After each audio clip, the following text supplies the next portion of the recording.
Steel boots stomping, crashing the floor. Two wild Yinzers kicking through the door. Loud like a jag-off at a pins game fight. Brace yourself, this ride ain't polite. Two dumb Yinzers, loud and proud. Heads in the clouds, voices in the crowd. Chaos brewing, they don't play nice. Hold on to your iron and grab your prime anti-slice.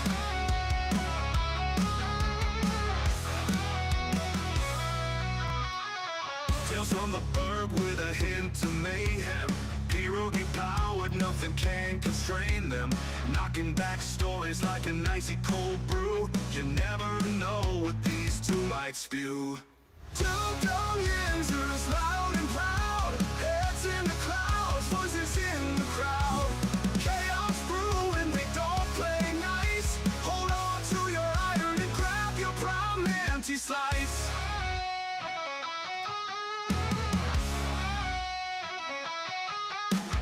Tales from the burg with a hint of mayhem. Pierogi powered, nothing can constrain them. Knocking back stories like an icy cold brew. You never know what these two might spew. Two dumb Yinzers, loud and proud. Heads in the clouds, voices in the crowd.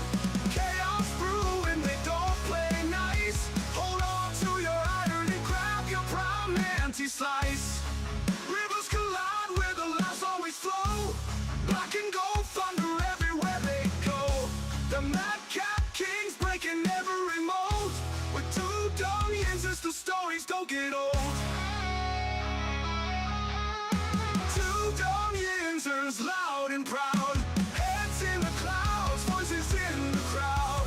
Chaos brewing, they don't play nice. Hold on to your iron and grab your prime anti-slice.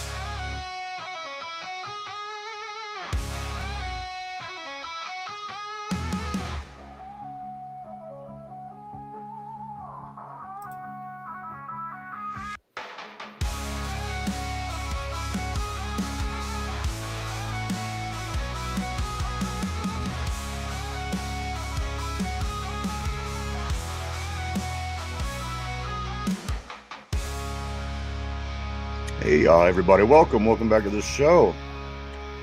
This is episode 847. Welcome back. Glad to see everybody this morning. Hope everybody's Friday is going well. That's right. This is Steelers Friday. Heading into the weekend, we had Thursday night football last night. Got us kicked off in week 10. The Steelers getting ready to play the Los Angeles Chargers on Sunday night football to end out the weekend itself.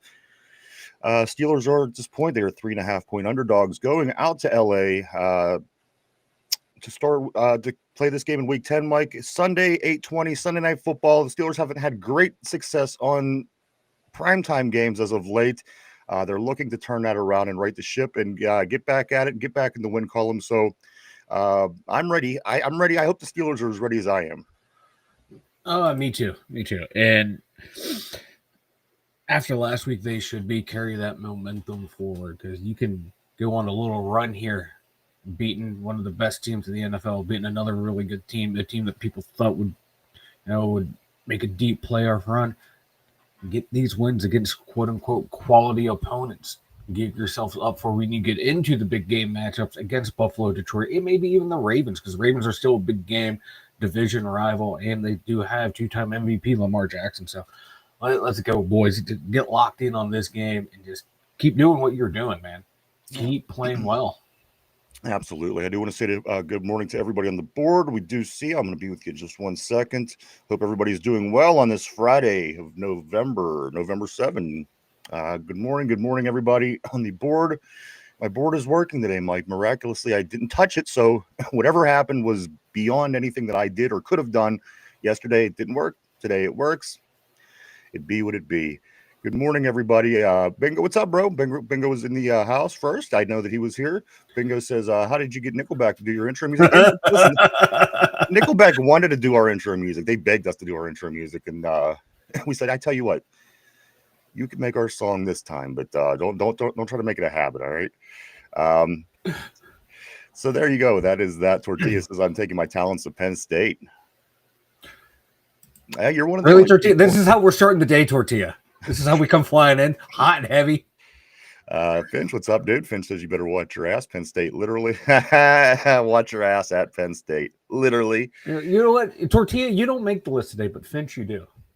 Finch says this. He says every time I join the program, Ryan has tech issues. I do. I don't know what the hell that is, but I got a couple of things, Mike. I want to just kind of just comb over before we do get started. We got a lot to talk about today. I have injury information. We have a new player that showed up on the injury chart as of yesterday.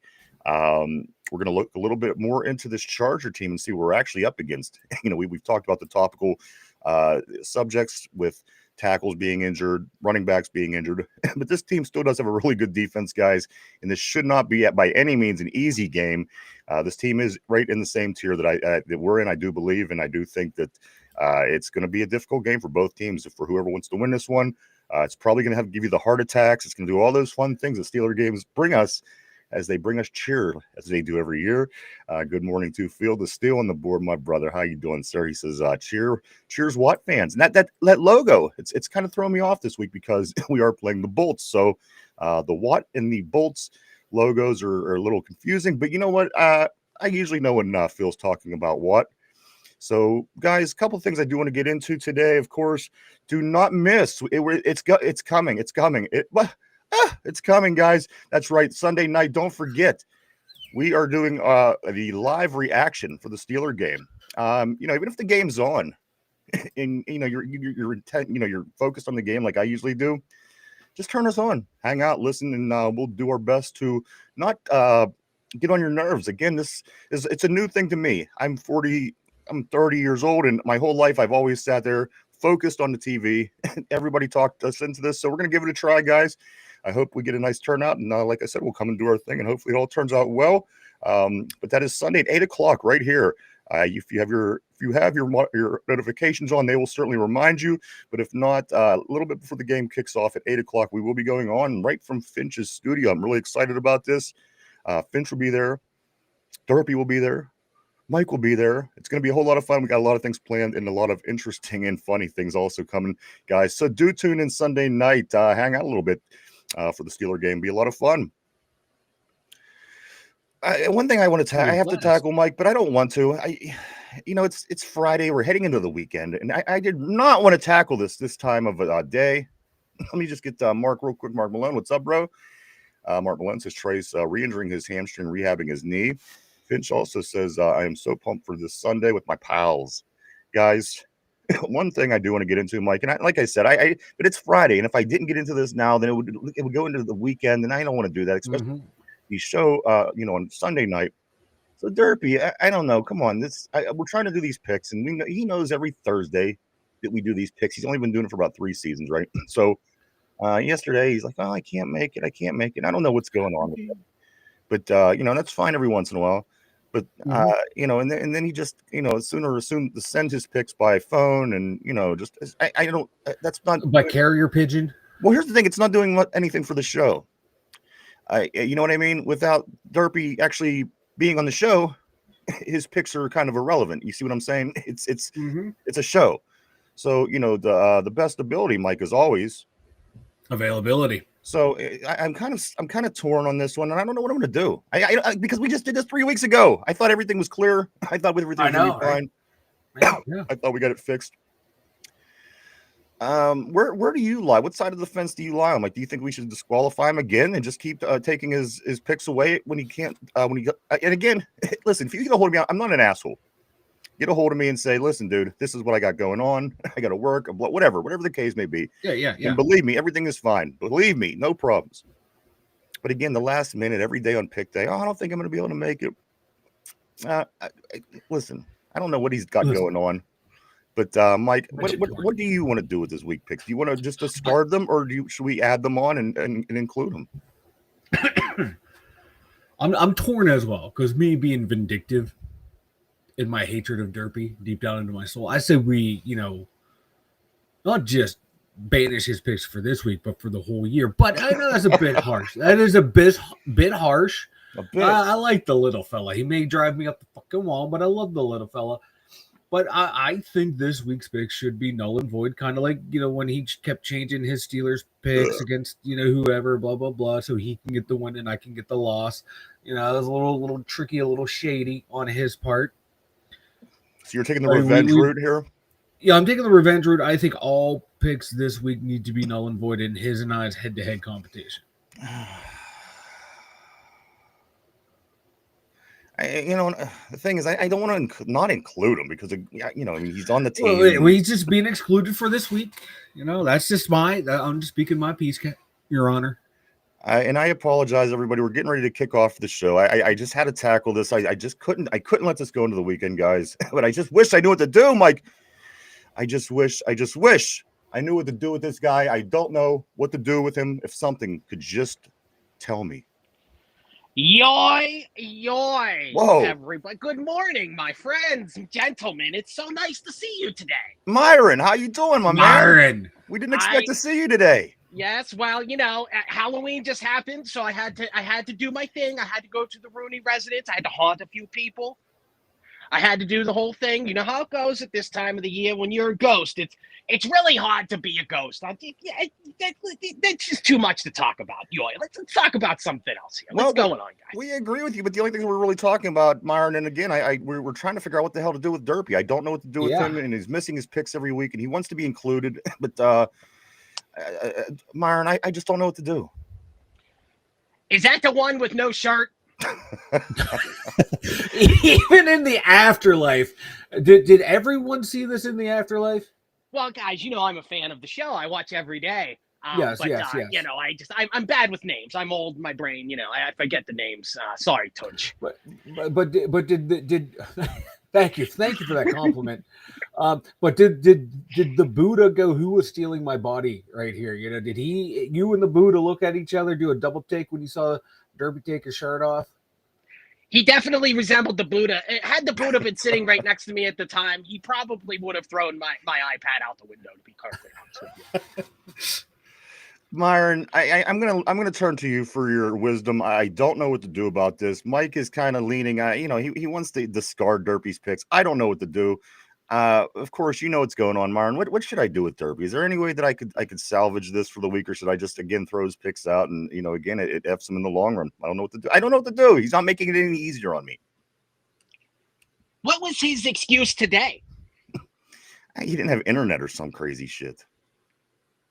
You would think with a pair of tits like that, he should have no problem making money to pay the fucking Wi-Fi. You would think. You would think he can go down to the Titty Twister on Thursday nights, get up on stage. Cordell Stewart would have paid him a lot of money at the Glory Hole Factory. That's all I'm saying.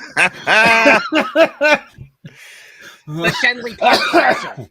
Myron, as you know, it's a big weekend for the Steelers. We're getting ready to hop into it full time, brother. Can you please just give us some insight? What is it that I can do? Tortilla's mentioning on the board saying to let Derpy clean the two Yinzers gutters. What should we do, Myron? I just don't know what to do. Again, this kid, he just keeps doing this to me, and it's not making it any easier. So I turn to you for your wisdom, your guidance, and all that kind of stuff to get this solved, so we can get this weekend started. Big game on Sunday, Myron. Well, to end the conversation about the Derpy guy and to get into the conversation about the Steelers, all I would have to say is that just make Derpy buy the beer this weekend for the big party you guys are having, and that should be the payback. The guy's a Steeler fan. He bleeds black and gold. Cut him a fucking break. I don't know. To me, that's getting off easy. Derpy just have to, throw out some of his titty money out there and buy some Dukes, which we'd appreciate. But Derpy needs some other form of punishment. May I suggest spanking? There you go, Mike. Thou ask, thou shalt have received. You know what? I think what we're going to do, I think, Myron, I think that your grace and your mercy and everything is shown through, and I think we're going to let him go. Maybe Sunday when we all get together, this might be the best time to get him back for everything that he's ever done to us. So maybe we'll have something special in store for him on Sunday night. What do you think, Myron? I'm sure you'll come up with something really good, Yoy. All right. Well, we appreciate that, Myron. One question for you. We don't want to keep you too long. I know you're busy up there doing football god things, getting ready for the weekend. Crazy game last night, a low-scoring 10-7 game on Thursday Night Football. What do you got thinking going into this weekend, and what's your feelings about the Steelers and the Chargers? Well, I would say that the Denver Broncos last night winning that game was definitely not what we needed. No. However, if the Steelers can take care of their business as they always seem to do, I think we're going to be okay. The Chargers are a good team. They come from a pretty decent division, but Los Angeles is a garbage city. And that quarterback, Herbert, he's not that good. I think the Steelers are going to wipe the floor with him. All right, Myron. Well, we appreciate that. Mike, anything from Myron before he heads back to the football heavens? Yeah, Myron. Go ahead. Is Madeline Kahn still a hottie in the afterlife? Of course, the way she was in Bladen. Nice. That's all I needed to. That's all I needed to know, Myron. What a stupid fucking question. Jesus Christ. Yeah, I know, right? I was put on the spot, Myron. Myron, one other thing. There was a terrible rumor in Pittsburgh. A terrible rumor in Pittsburgh this week. It got on the internet. Apparently, it was a wrong guy. It was the guy with the same name, but Mean Joe Green was rumored to be deceased midway through the week this week, and it was obvious it was another Joe Green. Any insight on this? Again, really freaked out Steeler Nation. Myron. So let me be completely honest with you. I got a notification on my wireless device here yesterday that Mean Joe Green had passed away, and I looked around and I didn't see him. I asked the big man upstairs himself. I said, "Where's Mean Joe? He's here. I got a thing," and he told me it was a hoax. So let's just say that whoever said that shit or whoever made it seem like it was the Joe Green, you're going straight to hell. It sounds like a Raven fan to me, Myron. 100% had to be either that or a Browns fan. Just some dirtbag shit, you know. It reeks of Ohio. It smells like shit. It certainly does. Myron, we thank you so much. Mike, anything Myron, else? Thank you. I got nothing else, Myron. Always great seeing you, Myron. We hope to see you more again. Your insight always leads us in the right direction on this show. I can never say otherwise. We thank you so much. Have a great weekend up in the football heavens with the football gods. Enjoy the game and help bring us victory on Sunday because we could sure use it, Myron. Thank you so much. Myron Cope, everybody.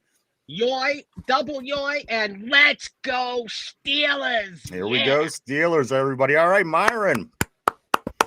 Nice visit from Myron Cope to finish out the week. Mike, let's get into it. A lot of stuff to get into today. Lots going on the board. I don't want to miss a single message as we head into Steelers weekend. This is Steelers Friday, guys, heading out to Los Angeles to play a football game on Sunday night. Start time is 8:20. Steelers are 3.5-point underdogs on the road in this Week 10 AFC matchup. Mike, I'm going to get into some numbers here that just might scare you a little bit, but we'll do that in just a moment. I don't want to leave anybody waiting any longer. Let's take a look at the board and see how things are looking today.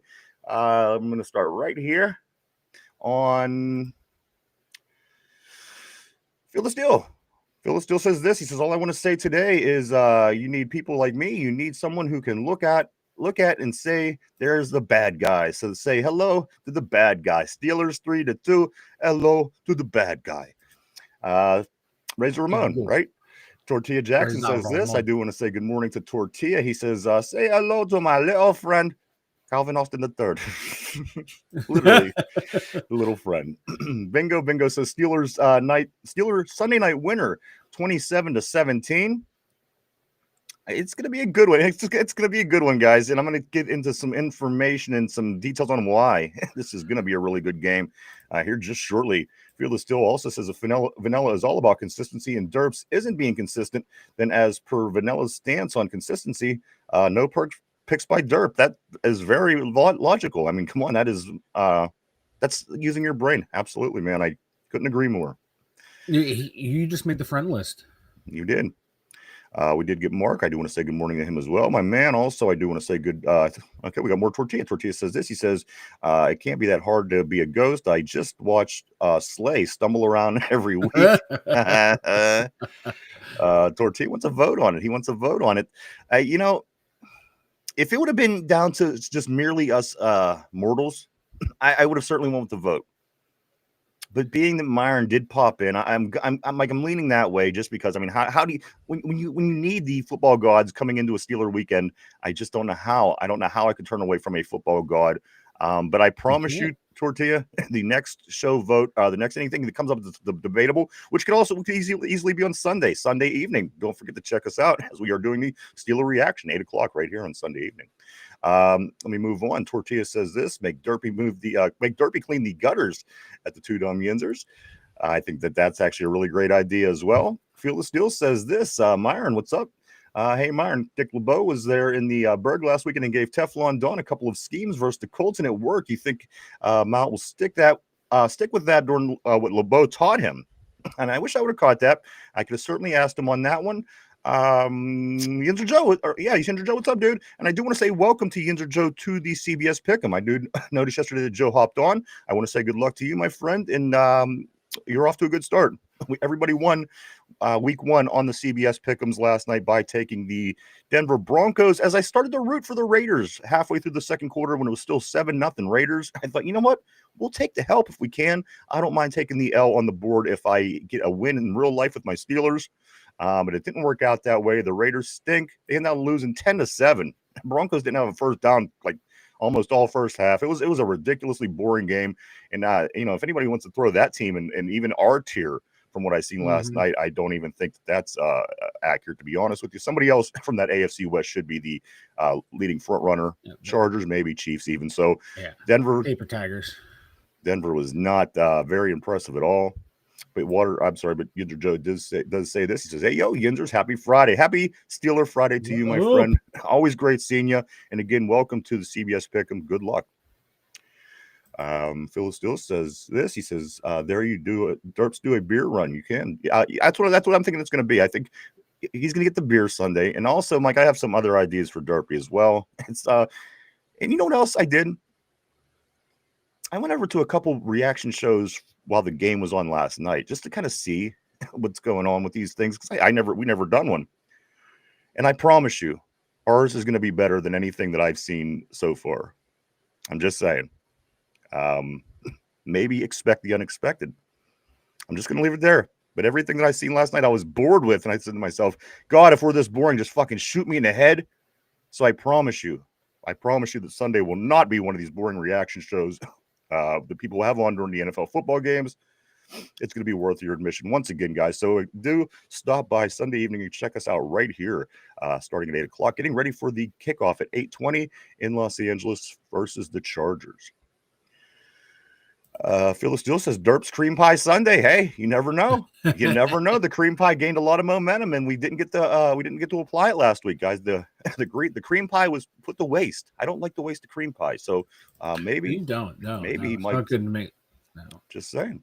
Phil Steele also says, "Oh man, Myron gonna miss my comment." Oh, okay, man. Yeah, that's too bad. I wish I would have caught it. My bad, bro. I apologize.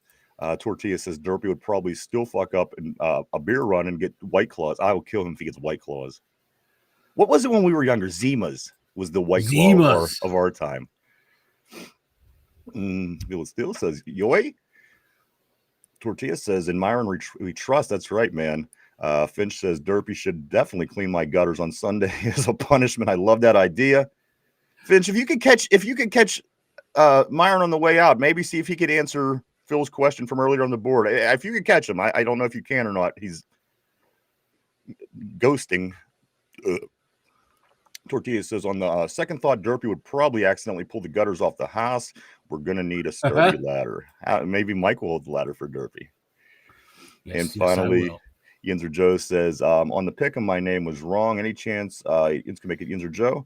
I just went through and tried Yinzer Joe. I cannot. There's no way for me to do that. And if I could, I would. I went and double checked. I wonder why. It won't let me. Keep messing with it, Joe, and let us know. We'll try to do what we can on our end as well if you need that change. It's not. We'll do what we can. You know what I'm saying?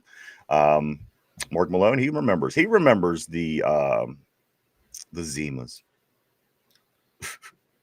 Zimas. All right, everybody. Welcome back. Welcome back. Let's get into it, Mike. This is 847 as far as the shows go. That means next week, Mike, we hit the 850 mark. We'll be 150 shows away from the big 1,000. Of course, we all know that there's big things coming up next year when we do hit the 1,000 mark. But, Mike, mid next week, we'll be hitting that 850 mark. Pretty exciting. That is exciting, man. We are almost all the way there. We're almost to 1,000 as well. I can't wait for that. Yeah, even though that's exactly what I said, but you know what? That's fine. I know. But I can't wait for it. I can't wait for it. It's going to be a good time, everybody. It's going to be a great time. We can't wait. It's going to be a blast. Mark Malone says Zima's, Boone's Farm, Jack Daniels, wine, them wine coolers. Oh, yeah. Like you went to, you knew what kind of party you were at by what you were drinking. Some kids had the wine coolers and the Zimas. Other kids had the 40s of malt liquor. Other kids with the Budweiser kids. Let me pull up what I wanted to get started today, Mike, because this is something that caught my attention as I was getting ready to make my picks for the games this week. I was on the CBS Pick'ems, and Myron, is that you? I have been summoned. I have been summoned. Somebody told me to check back in for some reason. What's going on, guys? Mike, can you go back down to that message and give that to Myron? Yeah. Field the Steel did. He wanted to ask you a question, but we missed it on the board by the time you left. Myron, could you please answer one more question? You said Field the Steel, that guy? Yeah. Field the Steel said he's my favorite commenter. What do you got? What do you need, Phil? What do you want to know? He said Coach LeBeau was there in the bargain. Apparently gave the Teflon Don a couple schemes versus the Colts, and it worked. You thinking Mike T will stick with what LeBeau taught him? I would have to say this. Whatever LeBeau taught him is the right answer. Whether Mike will or not follow the right answer is the question. All right. I don't know if he will, but I will try my best to hauntingly make sure that he does. All right. Good. All right. That's all we Thank needed. you, Myron. That's all we needed, Myron. Thank you. We need those. We need everything that we can this weekend. Let's get this win. Thank you, Myron. Again. Did Bitch Tits show up yet? He did not. He did not. Bitch Tits is not here yet. Well, that's a negative, yoy. He's the only person in this country that doesn't have internet for some reason. Right. All right. Thank you. Thank you, Myron. Bye, Myron. Have a fine evening, guys. Take All right. Join us Sunday if you can. All right. Cut him off. Oh, well. Corey says this. I can't thank you guys. Hey, no problem, dude. Always, man. You know that. Mark Malone says they were sure the panty droppers. Mark Malone also says, what did Myron get on the Shix's drunk? What did Myron get the Shix's drunk on back in the day? That is actually a good question as well. Let's see. Tortilla says this. Myron's so cool. He reminds me of someone I just can't put my Penn State finger on it. Yoy Myron, Field the Steel. Guys, this is where I'm a bit disturbed. This is where I'm a bit set aback. I was doing my picks, and there was about 3 games that I struggled, and I had to go in and look at all the numbers and the strength of schedule and everything they supply for you in the matchup analysis part of the CBS Pick'ems. So Cody says Myron sounds like Chris Godfrey. Cody, real quick before I don't want to miss you. Make sure you get on and get your CBS Pick'ems. I noticed last night you didn't have them done when the game started. I don't want you to miss, man. That's all. Jump in and get them in this before the game started on Sunday. That's all, bro. I don't want you to miss out. All right, a couple things. And as I said, trying to get about 3 of these games that I was really struggling back and forth with. I went into the matchup analysis for the Steelers and Chargers game, guys. Let me tell you, this is kind of worrisome to me. I didn't realize that it was like. Let me show you. So this is the matchups for the weekend, guys. The Steelers defense. The Steelers defense, of course, improved last week, but they're number 30 on the season. The Chargers offense, which again is being depleted every week by injury, they're number 5. They're number 5 in total yards on offense. So we're number 30 in defense. They're number 5 in total yards on offense. Passing yards were 32nd in stopping the pass. The Chargers, literally first. The Chargers are number 1. It is literally the best passing. We heard that this passing game for the Colts was supposed to be great, and I never bought into it. Guys, these guys are literally number 1 in the league. As far as passing yards goes on offense, we're literally number 32. Going down the matchup analysis here, guys.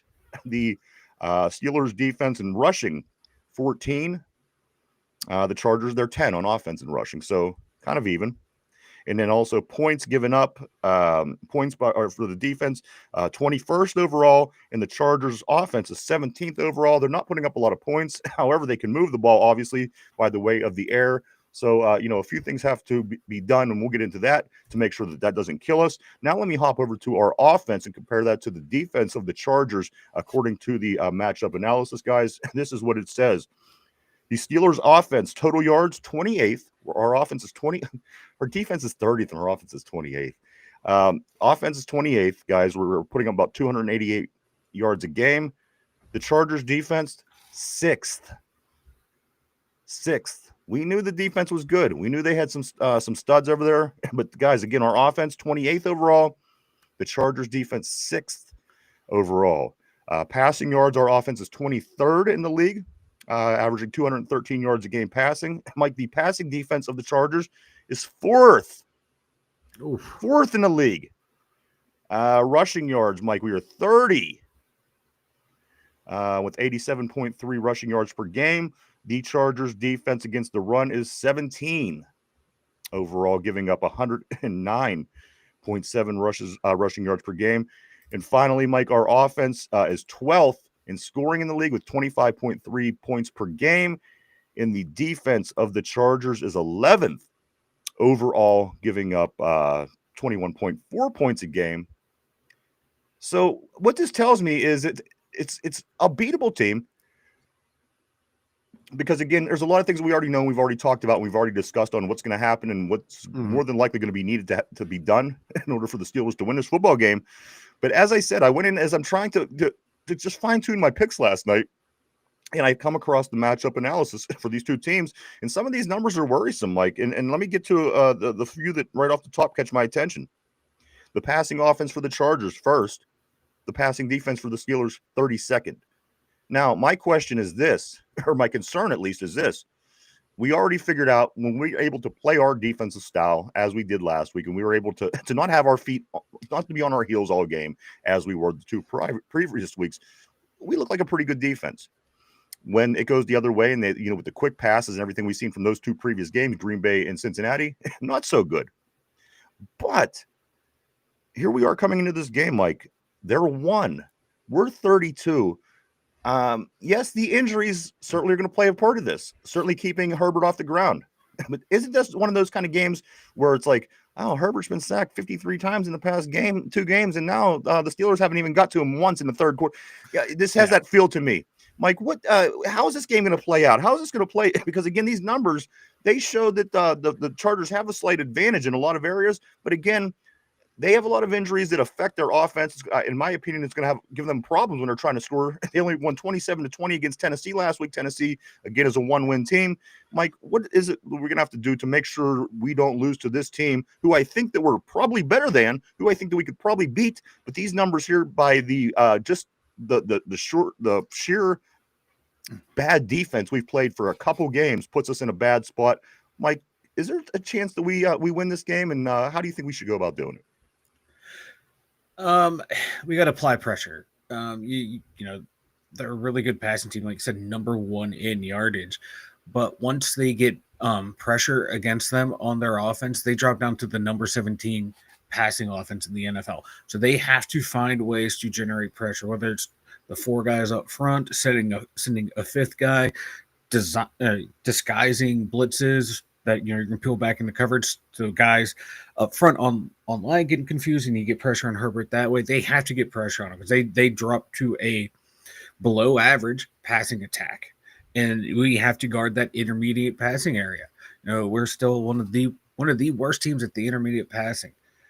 That's something that we have to figure out. And they're also in the middle of the pack for intermediate passing, but you still a whole hell of a lot better than we are at stopping the intermediate pass. So it all starts up front, man. You have to control their offensive line. You have to get pressure somehow. Kind of maybe borrow some of the schemes that we did against the Colts, against the Chargers, mix in match from previous games that worked against a similar style of offense. But it all starts up front with that pressure. And like I was saying on the show yesterday, hit these receivers. Set the tone early so they are kind of afraid to go across the middle. Let Jalen Ramsey come down in the box and light up Quentin Johnson if he's brave enough to go across the middle. They have to be physical, and that's going to slow down that passing attack because guys are going to be looking over their shoulder on those pass attempts. And then you add on top of that the pressure that you can get on Herbert and lower their pass efficiency. That should be a really good recipe for success against this team because I don't think they're going to be able to run on us.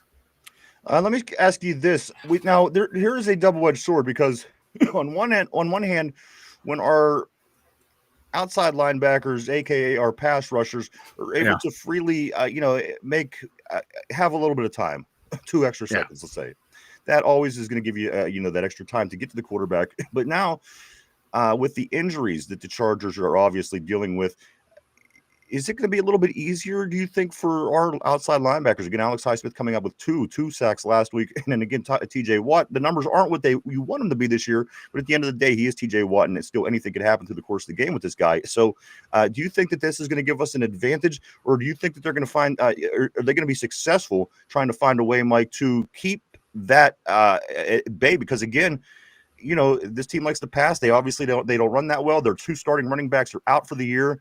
I think that they're going to want to pass.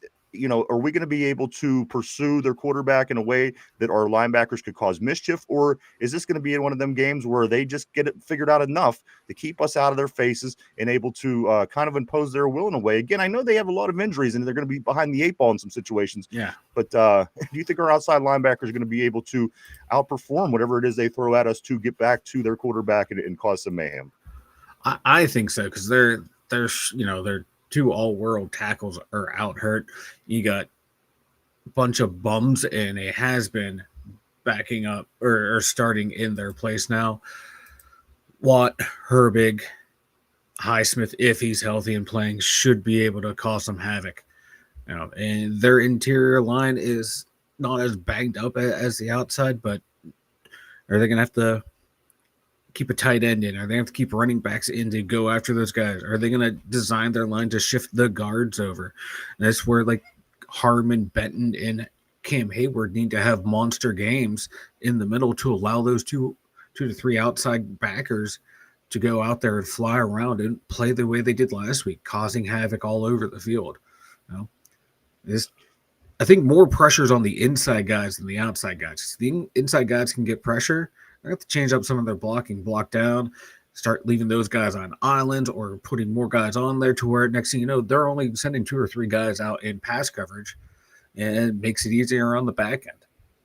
I like, listen, I hope easier said than done. But the thing is, again, if we keep the tempo of the pass game a little longer, a little more drawn out. Again, if they don't wisen up and say, you know what, let's find everything that we do on quick slant passes and beat the shit out of this team, as much as we can.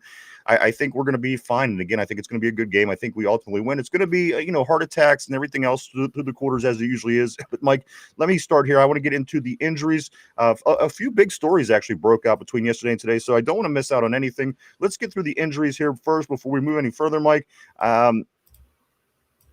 Darnell Washington, he was back to full practice. He's back to participating at practice fully at this point, but there is a new addition to the injury report, Mike. It is Connor Hayward, the tight end. Connor Hayward is he did not practice yesterday with a knee. So let me give you the report in its entirety. We'll talk about Connor. We'll talk about Washington here in a second. Scotty Miller, he missed practice with the finger. Isaac Ciamalo, he missed with his pec.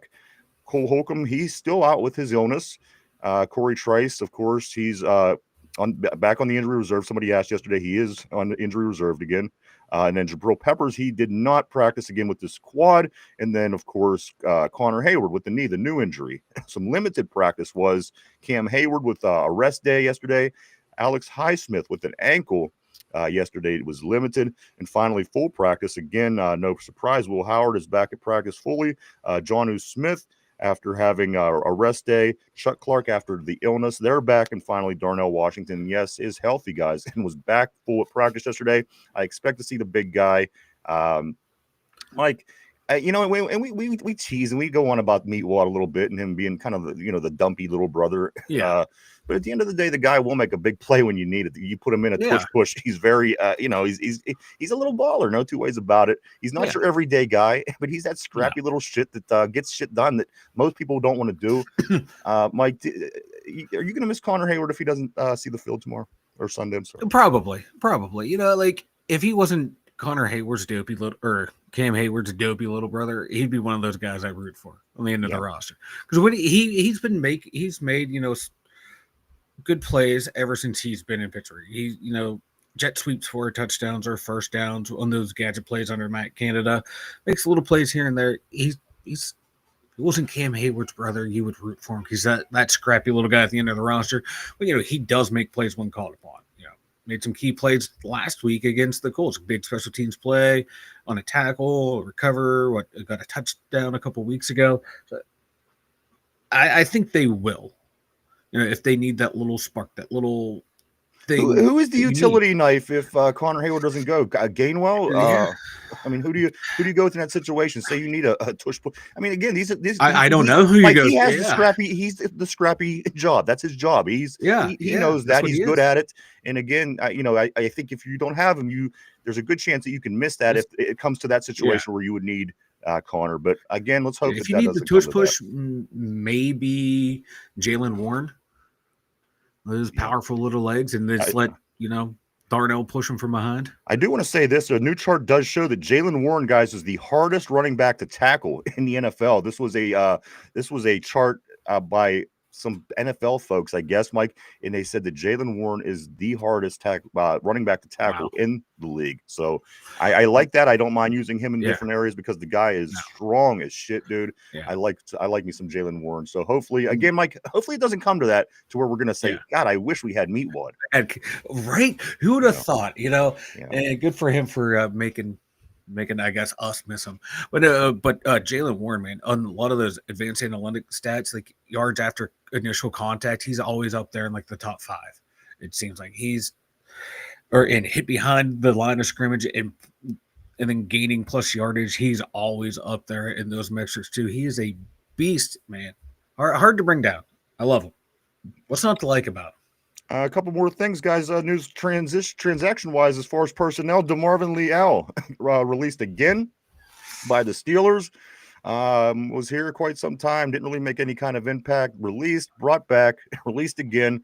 Mike, also another one you brought up yesterday or the other day was the defensive back from Penn State, Daquan Hardy. I didn't know he was from Penn Hills. This is from the same high school that Aaron Donald's from. So welcome to the practice squad for him. That's Daquan Hardy, the DB out of Penn State and Penn Hills. A few other things here, Mike. If you were looking for of course, he's on the practice squad right now, but this big man, this Broderick Martin Rhodes that we signed the other day for the practice squad from Kansas City, Mike, he's going to wear number 78. So if you do see him out on the field anytime, I don't think it'll be this weekend, but he will be he'll be donning the number 78. As we said, MVS will be number 11. So those are some new numbers to keep your eye open for during the Steeler games, Mike. A couple more things.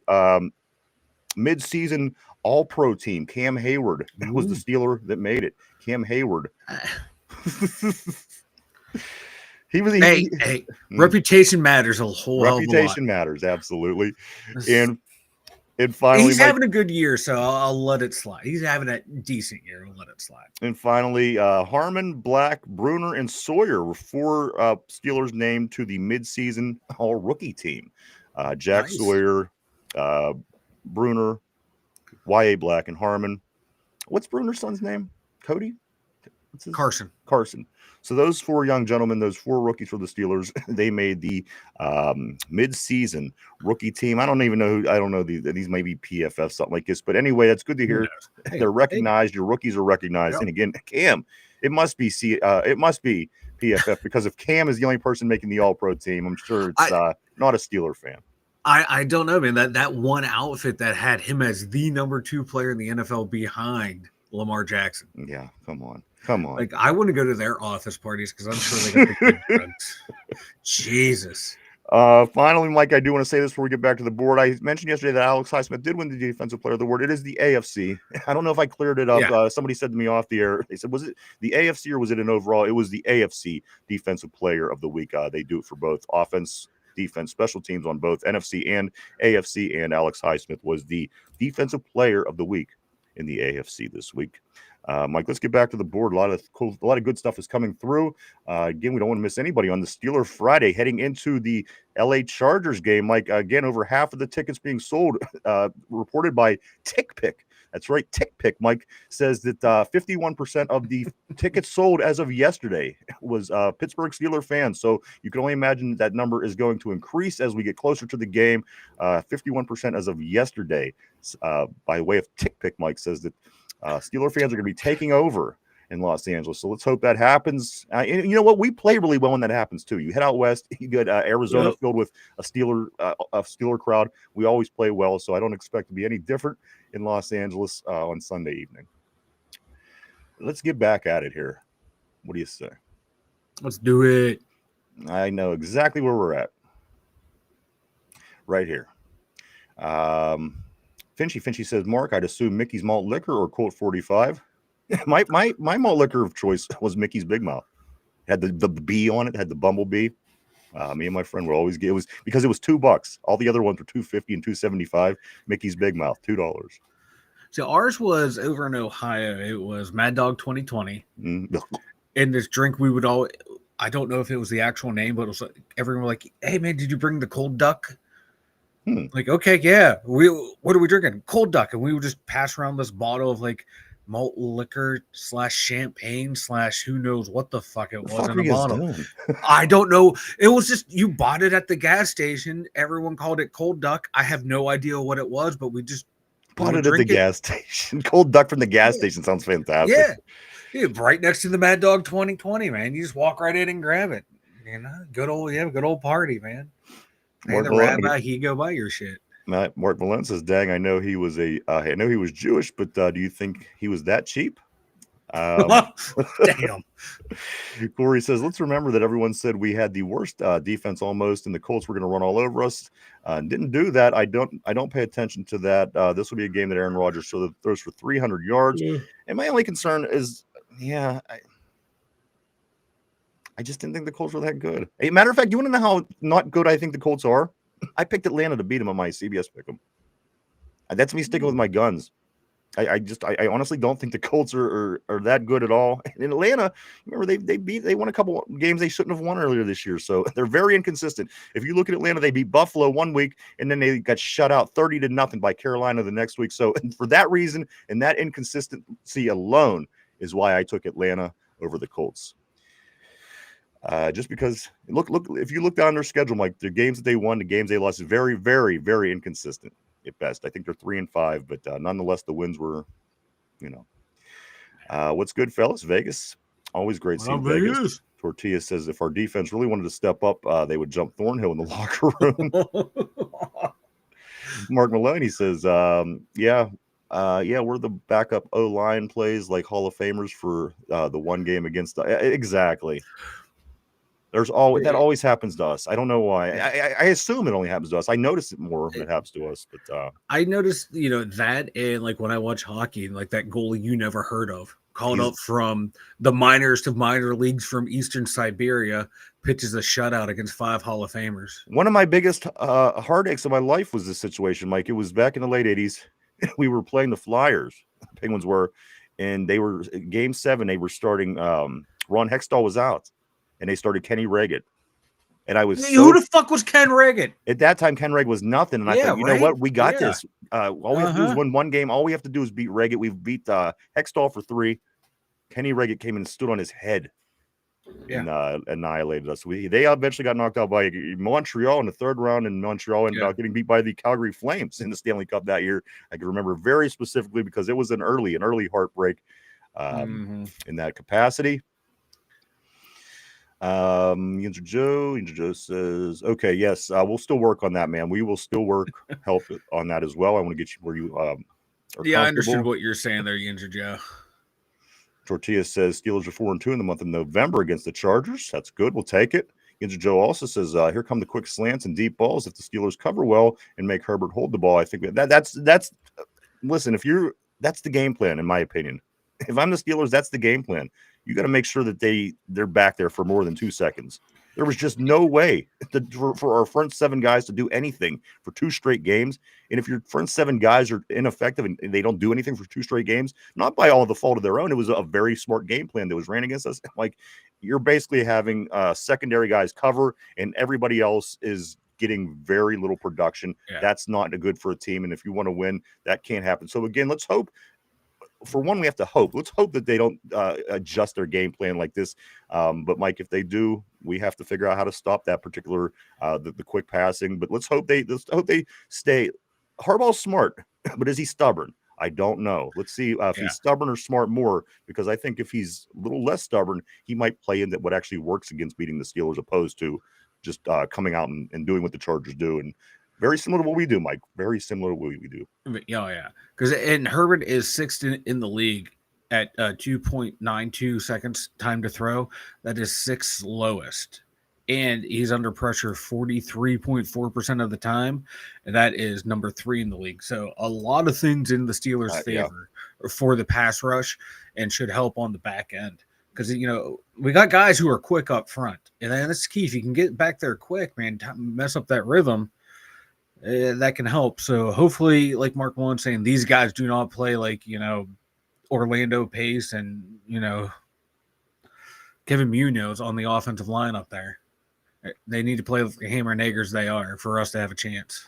I do want to say this, Mike. He was talking about some statistics for the quarterback. Let me throw this out. I have a quick one about Aaron Rodgers while we're here. Aaron Rodgers, Mike, officially, according to NFL.com, moved up into the top 10 of the quarterback rankings around the NFL. Mike, he moved up 6 spots. He is number 10 right now. So there you go, guys. That's our quarterback. Let's get back.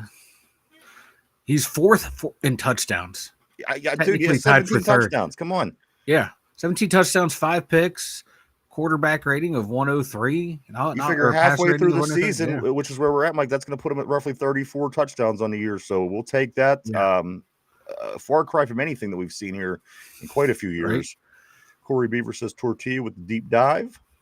Also, Corey says this. He says, "Oh no Connor. So we're losing a tackle on the special teams. I hope we can survive the game without him." RB says losing Connor Hayward is an addition by subtraction situation. What's up, RB? Yinzer Joe says, I think Connor is covered. They had extra running backs brought up the special teams, but I don't know how they handle this upcoming game. We did have some players moving in and out. Yeah.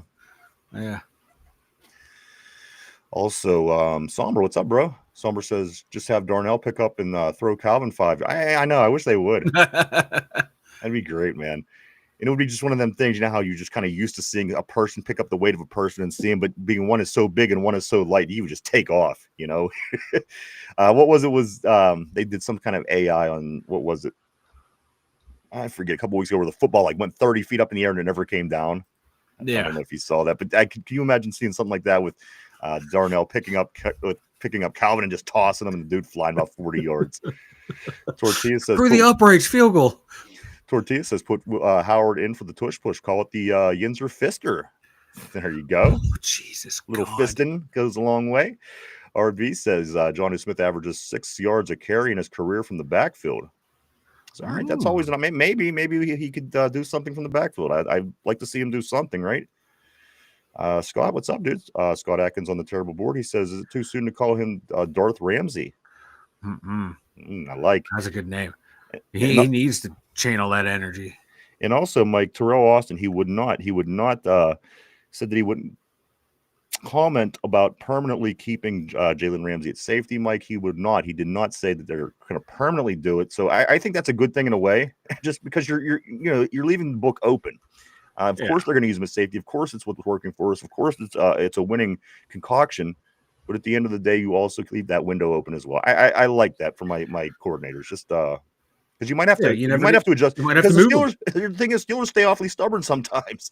And whenever the case would have to come along where we would have to not have him at safety and play, I want us to be able to do that and not be stubborn, because the old stubbornness of the Steelers, it gets in the way sometimes.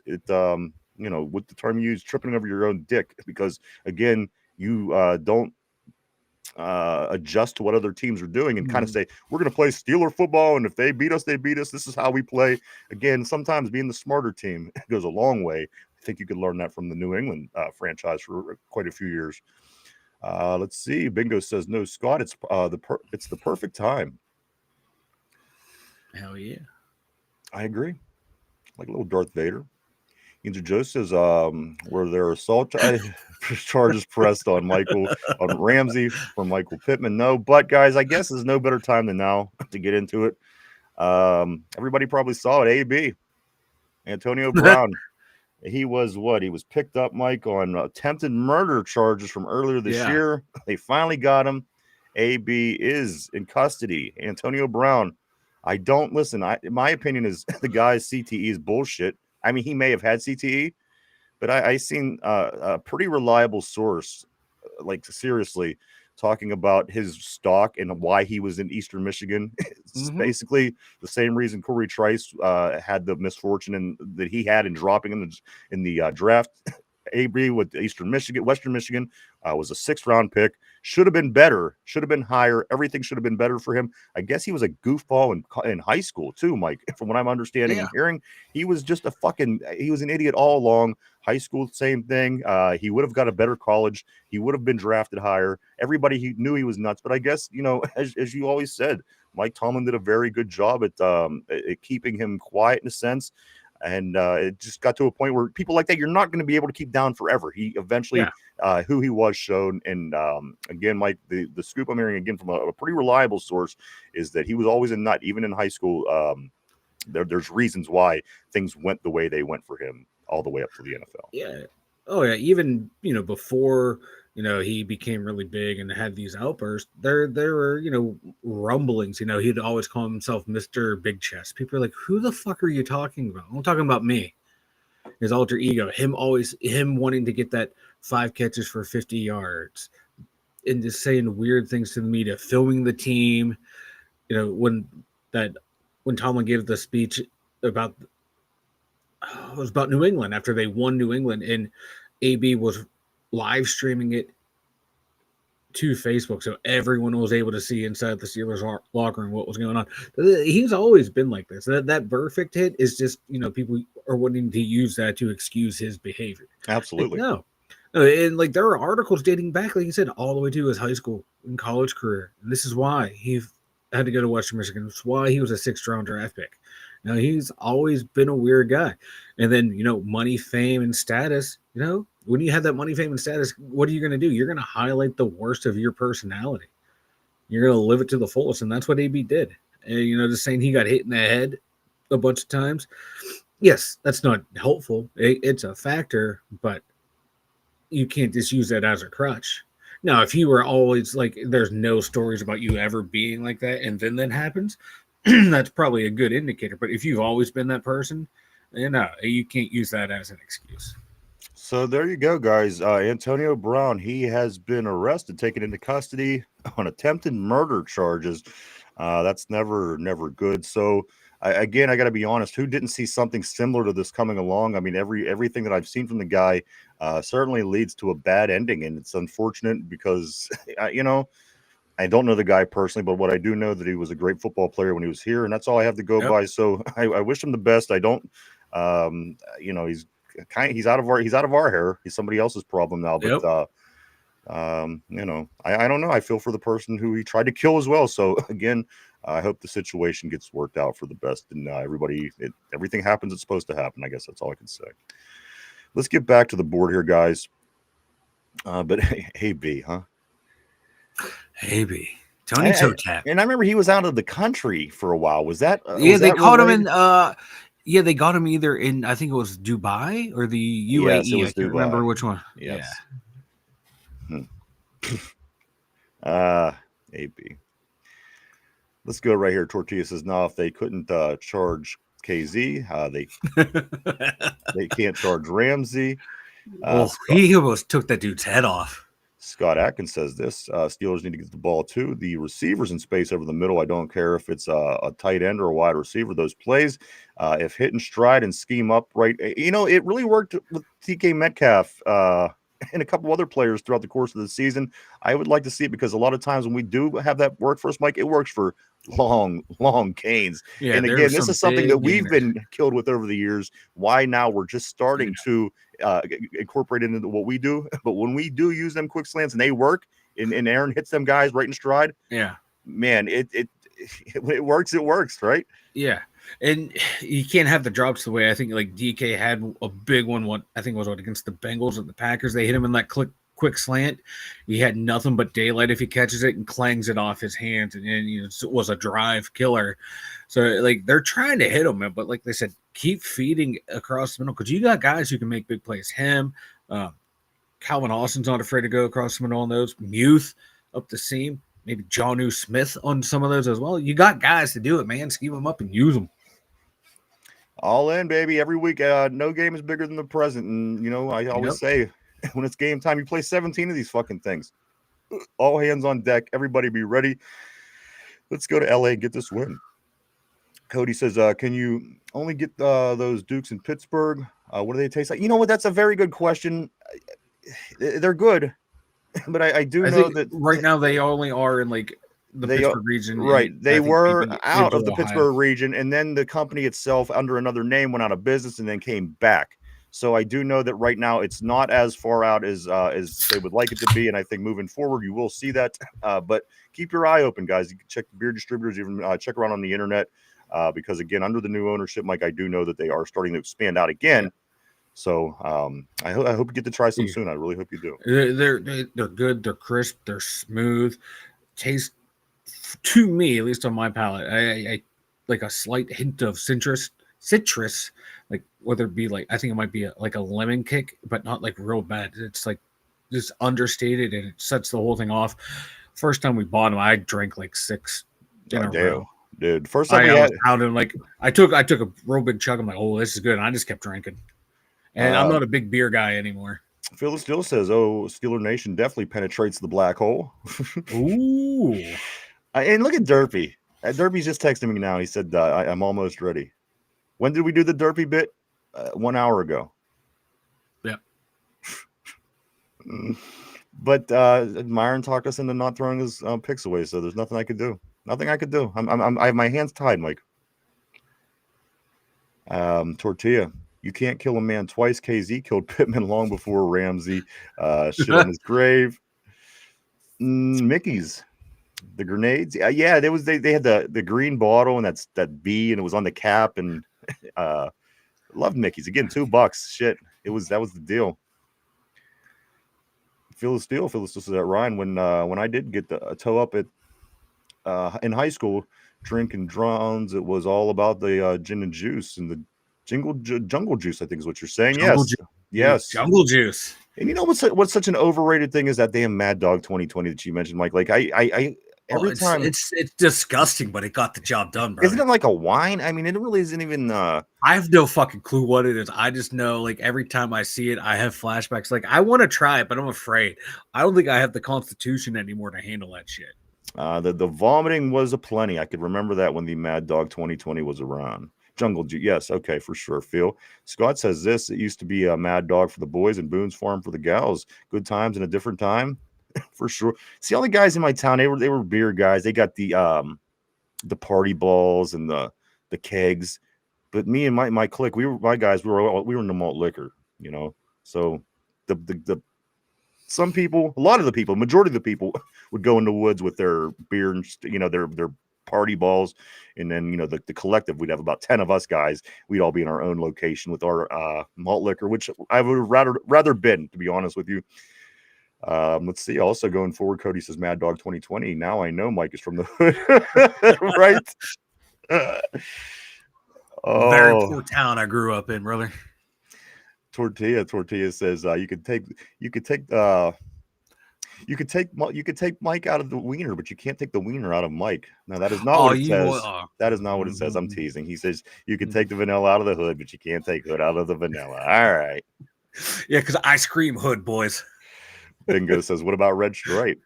Let me think. Blue Bull. Blue Bull was a good malt liquor that everybody drank. Mickey's, St. Ides. There was a couple others too. But again, Mickey's Big Mouth, $2, man. You couldn't beat it. You couldn't beat it. And they would sell us this, and it was just, it worked. Everything worked out fine. RB says, pass cheap beer for $26. I can make 7 gallons of 115 proof whiskey. Man, whiskey, that was a whole different story. I didn't get into the whiskey till I was in my 20s. Christopher says that nose tag Broderick Martin we signed off of Kansas City's practice squad is run as a run star. He's a big dude, man. Christopher, I do want to say welcome to the show. Great having you on the terrible board. He is a big guy. Again, still in the practice squad. Christopher says this. He says if he can collapse the pocket, he was signed. If he can collapse the pocket, he was signed to help prevent the tush push. Boy, I can tell you what, he sure looks like it. Big boy there. RB says this. Broderick Martin needs to work on his pad level. He plays entirely too high. Okay, I don't know too much about him, so we appreciate that information as well, RB. Cody says Herbert is going to throw hospital ball because Ramsey is back there now.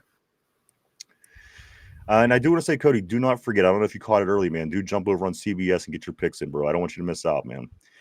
Tortilla says, lads either going to go for 100+ yards or go down in the first quarter with broken ribs. Isn't that the McConkey? McConkey, lad, McConkey. Yinzer Joe says Herbert is number 1 in rushing quarterbacks. He's running for his life a lot, so maybe Harbaugh will want to run the ball more. And again, that certainly doesn't help them with a lot of injuries. Talking about 2 starting tackles, and 2 starting running backs. You take those 2 guys out of your lineup, you're not playing with the full deck. Cody says, I hate to say it, but Connor plays a big role in special teams, and I don't mind the tush push. Darnell threw him 5 feet. And I agree. I think ultimately we do make a lot of fun. We make a lot of fun of the little guy, but at the end of the day, I think we all appreciate the contributions that he makes. One thing about his brother, Mike, what his brother said was this. Cam said, you know what? I'm going to get into what Cam said in a minute because it's actually not about this. So let me get into that in just another minute. Go ahead. Did you want to make a comment on this, the latest comment? No. Okay. Tortilla says, damn, I probably shouldn't wear my AB jersey. No, dude, wear your thing, man. They caught him. Don't worry. You're going to be all right. Corey says this. I hope AB shook some FBI agents in the open field. Old man still got it. Dumbass never would have been found if he wasn't posting on social media the whole time. Amazing. It took so long to find. I agree. I'm sure it was something he did on his own stupidity that got him caught. Either that or that, the guys who are supposed to be catching one just had too much fun following in his Twitter feed. Yeah. Like, I want to see how long this can keep going, boss. We're getting too much. I forgot all about it. I forgot he was. They were looking for that. So did I. I thought it was like everything blew under the water. Yeah. Then I'm on TikTok. One of the guys I followed, he was like, "Holy shit, AB did it again." It's almost like you thought, well, okay, he's in trouble again. I don't even remember what he was in trouble for. They must have got him. It must have got taken care of. So I was a bit surprised when I seen that yesterday. Again, guys, AB Antonio Brown taken into custody on a attempted murder charge. For crying out loud. Yinzer Joe says so. Ramsey can't be charged. Is that like double jeopardy rule? Like not being charged 2 times by the same team. Yinzer Joe's on fire, man. Tortilla says he probably kicked one of them in the face. Oh, that'd been great. Having flashbacks. Says, no, this is just the start of the longest yard. Who would he be? Who would Antonio Brown be? And I'm thinking of the up-to-dated Adam Sandler at longest yard. Who would Antonio Brown be in that group? Maybe Meggett or whatever Nelly's name was. He was kind of the fast guy. Yeah, the fast receiver. He didn't play with shoes. I think he was the running back. He didn't have shoes or some shit. But if I'm trying to think of anybody that kind of has that skill set, maybe him. He'd be the guy trying to play quarterback. Oh, yeah. Christopher says this. We have an open spot on the 53. I bet MVS gets called up. They will probably script a few plays for him. And you know what? I don't count on seeing MVS this week. I'm going to be honest with you. I just think it's too quick for Mike Tomlin, to be honest. I found it really strange that Kyle Duggar got 77 out of 78 snaps last week. Yeah. I guess you have to be desperate, but Mike, it kind of a surprise. It would be a surprise to me if I seen number 11 getting any passes thrown to him this Sunday night. Beginning of the week, I would agree with you. Now that we're getting closer, it wouldn't surprise me if he's out there for 20 snaps. Interesting. Very interesting. All right. Bingo says this. He says, I think he has a strong case of CTE. Perfect. Took his head off and lost. But like I was saying, Bingo, this is somebody that works in the NFL, not for any team per se, but they had said that he was a goofball back in high school, and that's what affected him getting into a good college. He should have been able to go somewhere better than Western Michigan. He should have been drafted higher than 6th. Obviously, using the guy's skills.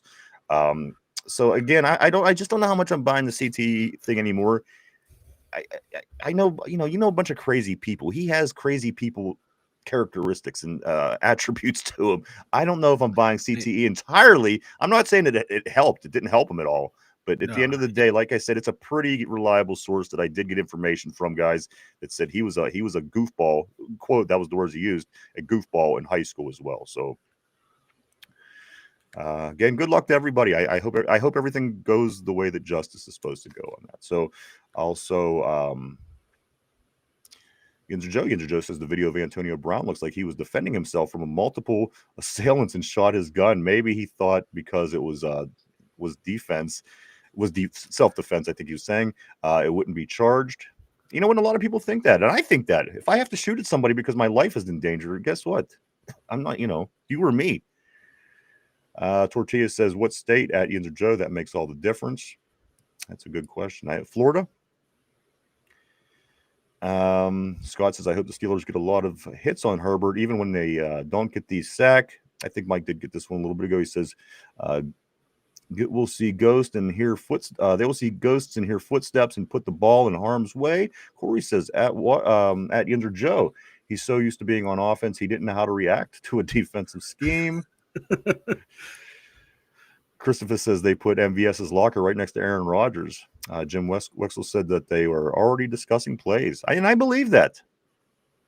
Now let me get back into what I was saying about Cam Hayward. For some reason, going into week 10, for some reason, he now makes the comment, Aaron Rodgers has always been about the team. It was misconstrued. Bro, this is week 10. This was a preseason bullshit. What is Cam Hayward? This guy's got to be a fucking retard. I mean, in week 10, he's literally, Mike, this is what he said in quote. He's always been about the team. He was misconstrued when he got here. Nobody's talked about that for months. We like him now. 17 touchdown. Yay. This guy, Cam, is out of his mind. Again, Mike, week 10, why would this even be something that I'm reading that's coming out of his stupid face? Because it's Cam Hayward. He doesn't know any better. He's only been in the league for, 75 years. And maybe I'm over, but come on. Doesn't that seem a little crazy to you? Wait, who cares? Yeah. What are you even talking about this for? You nut. You should be focusing on getting past the tackles and guards of the Chargers, you freak. He's always on some other shit, man. Always on some other shit. He always has to say something stupid. Like a cop. The cops always have. There's always that one cop that always got to say something stupid. He's that. Cops never say nothing intelligent. I'm sorry. I'm not going to get into the law enforcement. I like the law enforcement. I truly, honestly do. We need them. But God, have you ever listened to cops and some of the things they say to people? I watch a lot of these videos on the internet. So Cody says this. He says I can do 34 push-ups on a cake stand. Right. He's the rating champion. My man. Corey nice. Says, Jungle Juice is fire. I drank Mad Dog 2020 when I fell asleep and into a deep depression in 2017. I burnt right through my stomach with that shit. Yeah, man. Oof. That sucks, bro. I hope everything's all right for you. Yeah, smart. That's what I thought. It's MD 2020 is a fortified wine.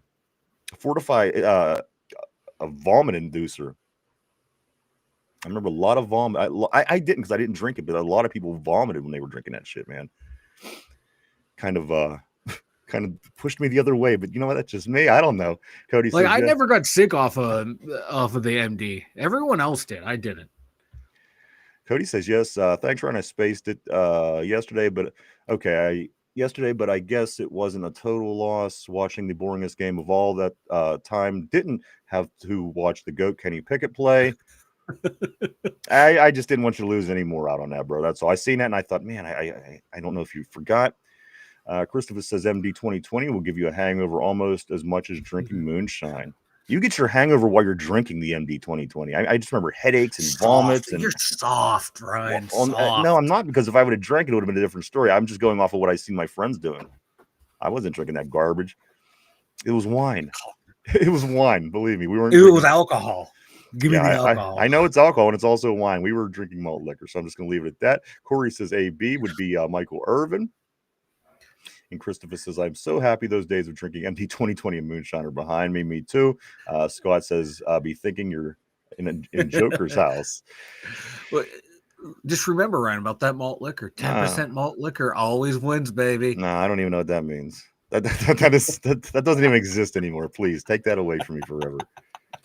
You're no fun. Let's get into some more things, Mike. As we are moving right along today, this is Steeler Friday, getting ready for the Los Angeles Chargers. I'm finally getting it, Mike. I think I'm finally getting it. I've only been almost only said San Diego half of the times that I've spoken to them today, so I'm getting better at it.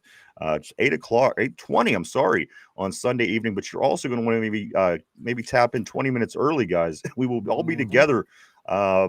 Mike, myself, Finch, Derpy, Sunday night at 8:00, getting ready. We're going to try this reaction thing, guys. So again, if you want to come hang, we welcome you, and we hope to see everybody there. We're getting our feet wet with it. We're just kind of feeling the waters, if you will. So do come by and right here Sunday night at 8:00. Let me grab a couple more messages before I do move further here. Bingo says this: you got those cops that were the asshole hall monitor on a power. Absolutely. What? Why? Where do they find these guys? The abundance of these fuckers. Luckily, cops here in the hills know we have holes pre-dug and a clear conscience. They just do it.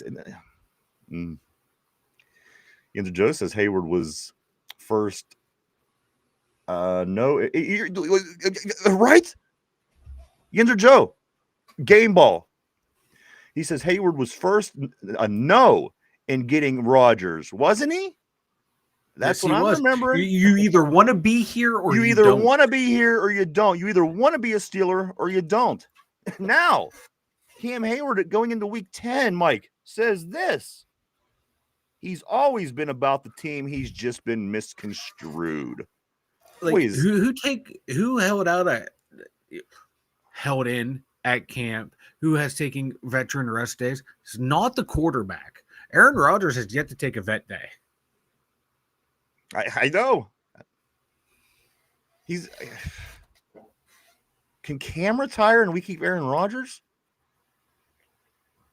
Hope Please. He retires at the end of the year. So tired of his contradictions. That's also what Joe says about Cam. I agree. A couple other things, guys. Let's move forward here a little bit. The NFL Films guru, Greg Cassell. You've heard this name before, whether you know him or not. He's a guy who works on the NFL Films. Mike, he says that the Steelers offense is not only not good, he says it's hard to watch. I didn't think the Steelers offense is as hard to watch as it's been the past couple of years, when the line was just total garbage and the quarterback play was garbage and everything was garbage. Again, is it great? Am I loving it? No, but boy, I'm sure loving the fact that it's better than it's been for the past 5 years. And the fact that Aaron Rodgers, again, Mike, has 7 touchdowns passing to 9 different receivers, more than any other team in the league, as the amount of wide receivers that have caught touchdown passes.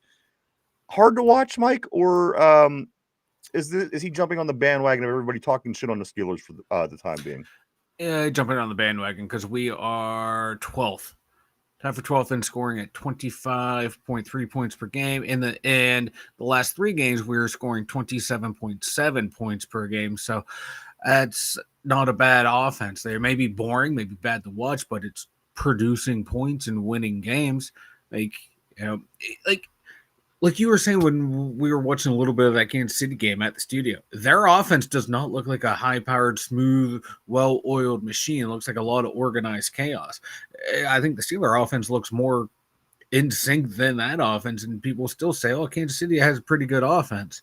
Uh, I like the Steelers offense. You know, it's a whole hell of a lot better than what we've seen here the last 3 or 4 years in Pittsburgh. But you know, it's not putting up a lot of yardage, but it's producing more We're in points first place. than half the team in the NFL. You know? We're halfway through the season, and we're in first place. I mean, say what you want. You could, I mean, it could be hideous.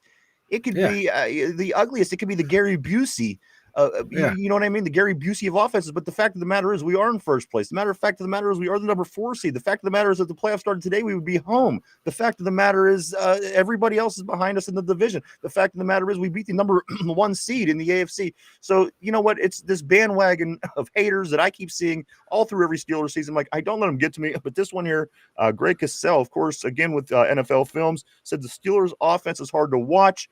I wouldn't think, again, after watching the Steelers play football for the past 4 seasons, that you would say out of anything that this offense is hard to watch. Again, this has been somewhat of a delight compared to what we've had. And again, you know, why not get behind it? Because this is the best it's been in a few years, which in, you know, theory would make you think that we're in a better place than we would be in the past few years. So I'm on screw all that noise.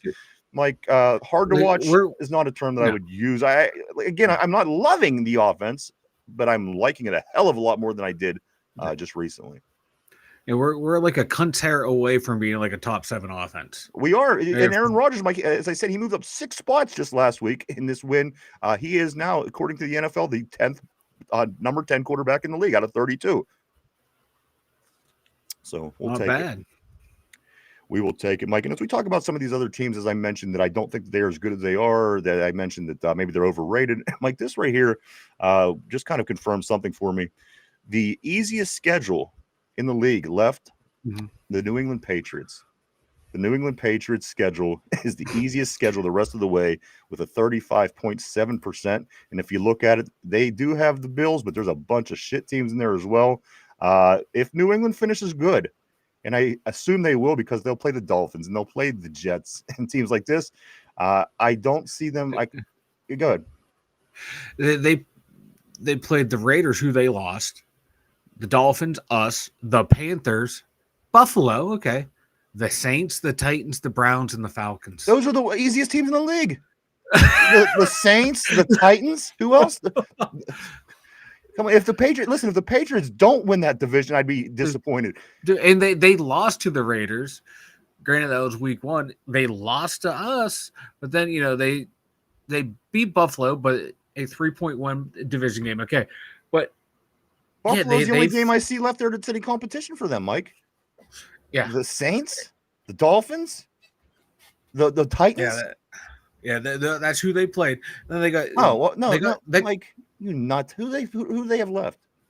Who they have left? I was getting there. I was building. Well, we just had a whole conversation based on I thought those were the teams that were left. So now they got the Buccaneers. Good game. I'm not going to comment until you're done now. Fuck. Buccaneers, Jets, Bengals, Giants, Bills, Ravens, Jets, Dolphins. See, those are terrible teams. Dolphins, Jets. Yeah. Who else? Bengals, Giants, Bills, Ravens. Giants. Okay, who else? Jets, Dolphins. Jets. Come on. So again, guys, the easiest schedule by numbers, by percentage, 35.7, Mike, is the winning percentage of the teams they have remaining on their schedule. This is why New England is going to look really good going toward the playoffs. Yeah, and like their first half of the schedule was really easy too, outside of us and Buffalo. Yeah, so there you go. They did not play. Talk about us not playing anybody. Why would you say that? Why wouldn't they turn around and talk about New England like that? Well, the Patriots didn't play anybody. They literally have the weakest schedule. That doesn't fit the narrative. And then all these people talking about Kansas City and Buffalo. When you get that number 1 seed schedule, it's tough. It is tough. The Raiders out the cut had to play the Chiefs. They had to play the Bills. They had to play the Lions. I mean, come on. Could you imagine if in the first month, Mike, we had to play the Bills, Chiefs, and Lions? So, again, this Ravens team is going to be okay, I think, in the long run. Luckily, we're halfway through the season. We kind of have a little head start here.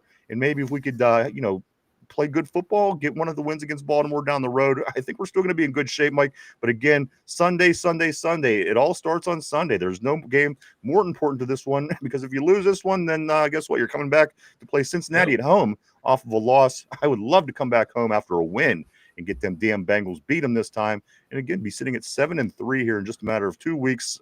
Best case scenario. Let's keep our fingers crossed on that. Let me see. I'm going to grab a couple messages here.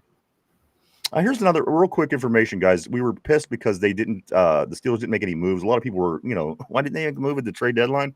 Apparently, it was happening. Like the Steelers, they attempted many trade deadline deals for defensive linemen. They shopped around. They've seen a few people they like. They did get nothing accomplished in that area, but they were certainly aggressively trying to pursue defensive line help. And I think you've seen a little bit of that going, getting the practice squad player from the Chiefs. And, they know what we need. And again, with the young guys we have, Mike, they are big, they're talented, but we have to remember they are rookies with Harmon and Black, and their size is great. They're going to be great in the league. I think they're going to be great Steelers. But again, a little bit of a veteran, I think, with this defensive lineman. Yeah.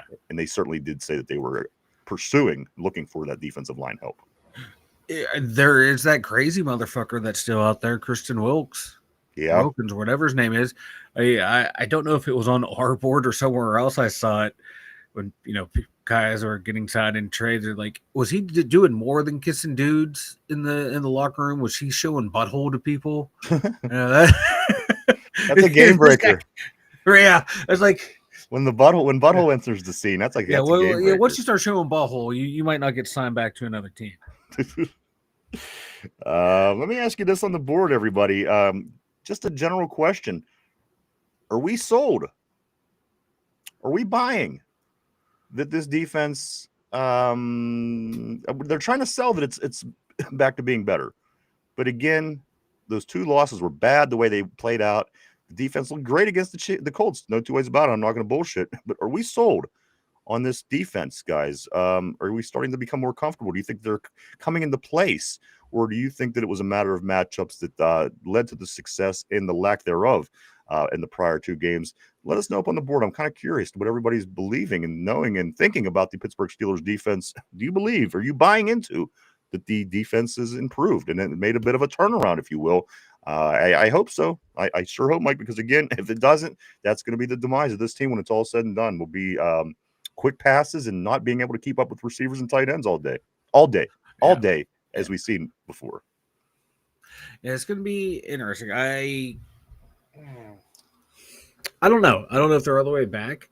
I think they're on the right track because I like the way they play. Yeah, man. I'm sorry.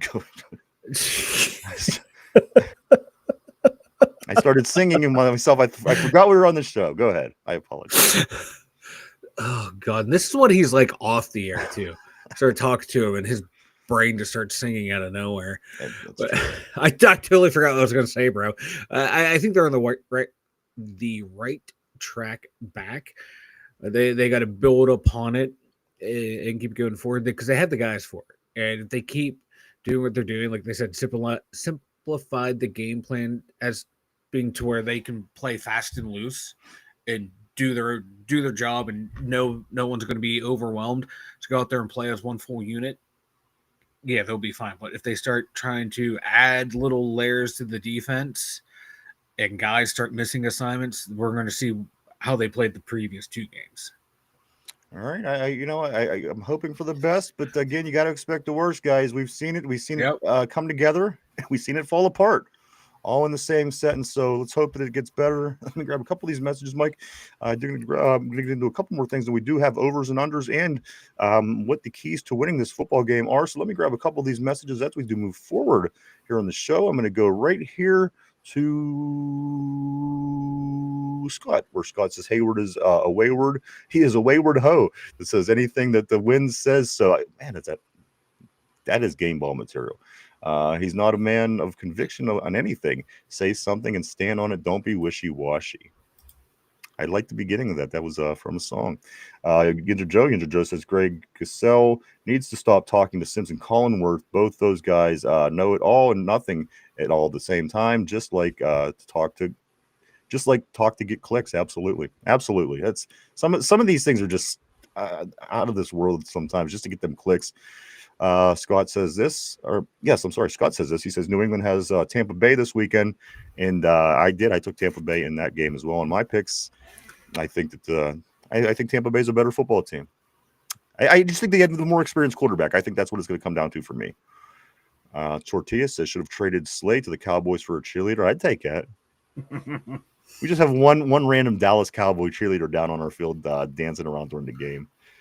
I would take it. I do not discriminate. Yinzer Joe says hope Ravens lose an unexpected game or two. As much as I hate the Browns, I don't like the Ravens anymore. I think that they can lose a game or two, but I just know once they get going with that offense, and it's hard to stop them. Just think when they play good, how freaking tough they are with Derrick Henry and Lamar. Bingo says showing butthole sounds like the Browns MVP.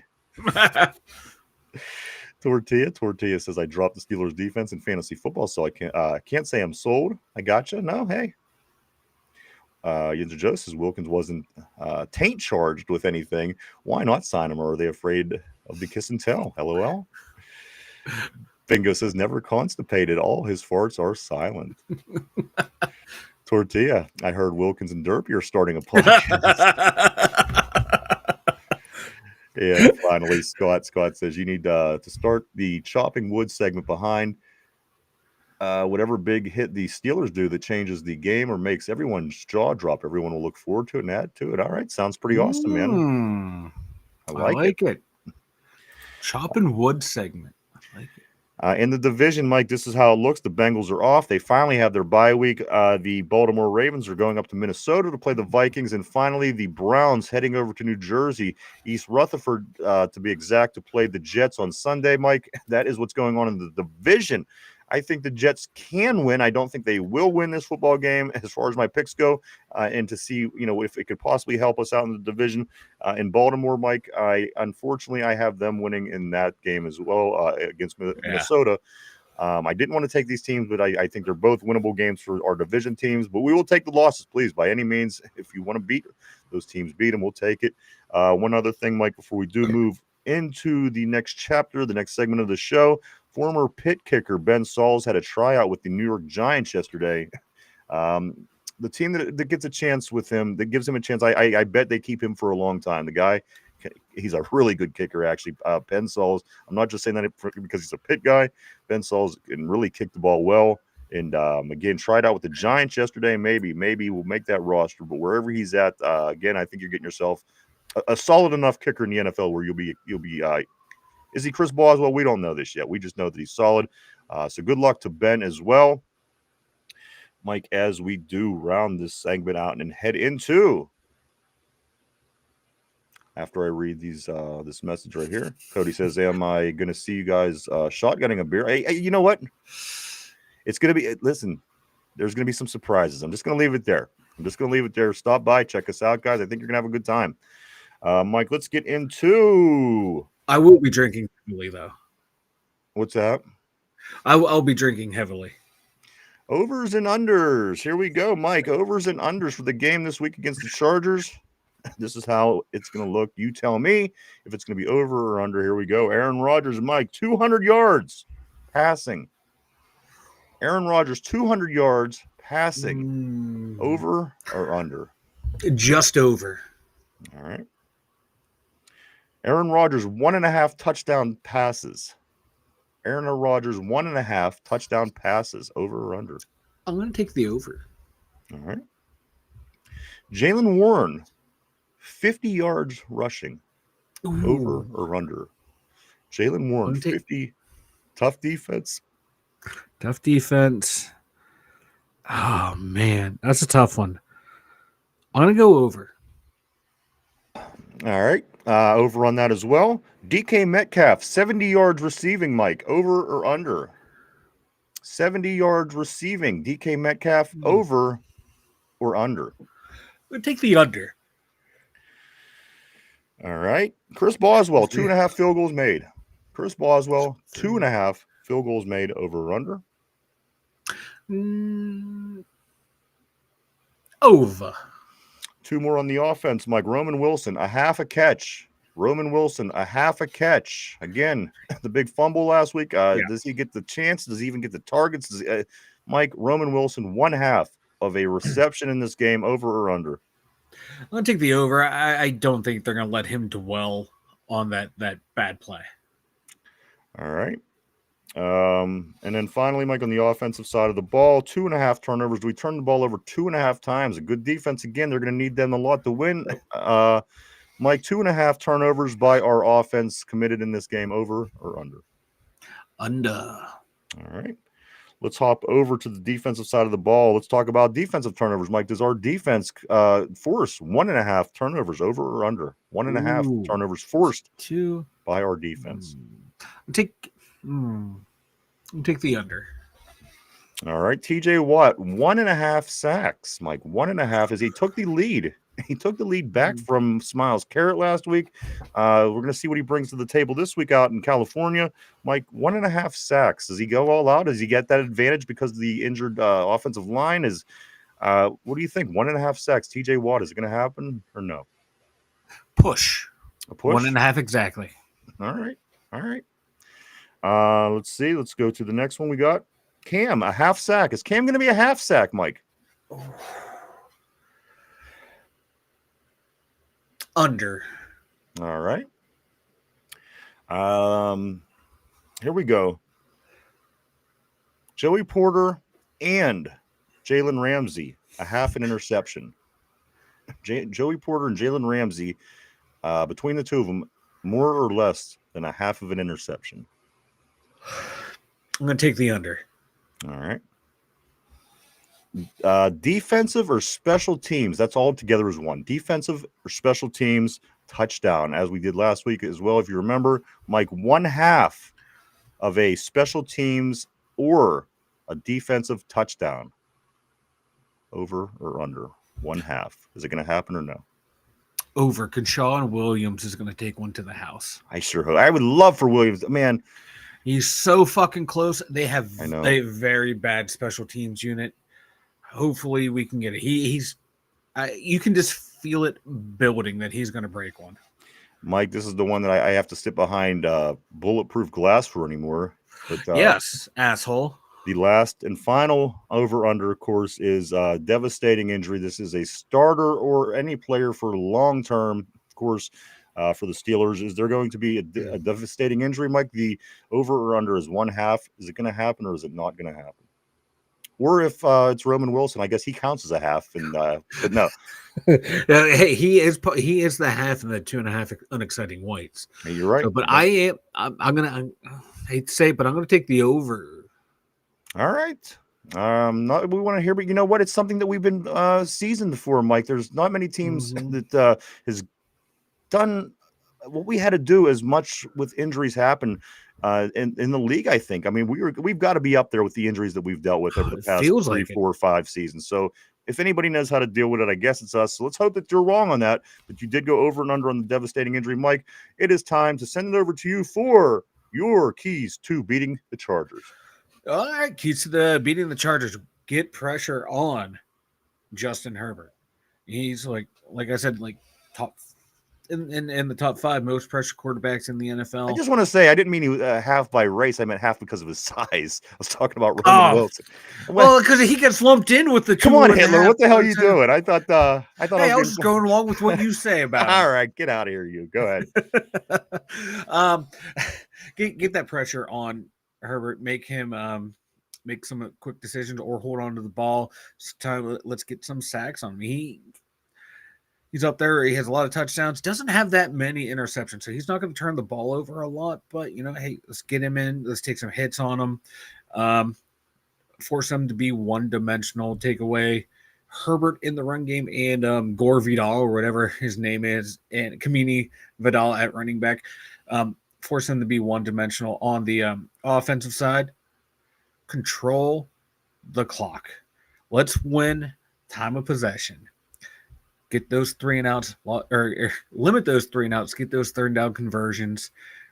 Capitalize when they're in the red zone. I'm looking. I want DK Metcalf to have a monster game. I predicted he's going to be under 70 yards, but they got to find a way to get him up over that, find a way to feed him the ball, get him back on track. I think he has 6 catches in the past 2 or 3 games. That number's got to go up. He's got to have at least 5 or 6 catches this game, because once he gets rocketed and rolling, that's going to open up everything else in that offense even more. So those are my keys, man. Force them one-dimensional, pressure on Herbert, offense, get DK Metcalf going. Because I think we'll be able to do a lot of things on offense, but get DK Metcalf going. I think that you can't let the Chargers control the game, as you, Mike. You know, a lot of different things. So I'm just going to kind of keep my summary short. You got to keep that quarterback on the sideline, as you did with Danny Quarters over the other day. That offense was by numbers very, very good. Yeah. Keep that quarterback off the field. We had to deal with this with the Brady years and everything. We know that better than everybody. Don't get behind on early downs. I mean, offense, mix up your run, mix up your pass, but try not to get behind. Also, Mike, when you're on third and long, any third down situations, try to get that first down at any cost. I mean, throwing the ball 5 yards short just isn't working game after game after game. Maybe they put a new wrinkle in the playbook this week to continue to extend offensive drives, because a lot of times we're getting 3 and outs on the other side of the ball. 3 and outs are what we need. Again, keeping that quarterback on the sideline.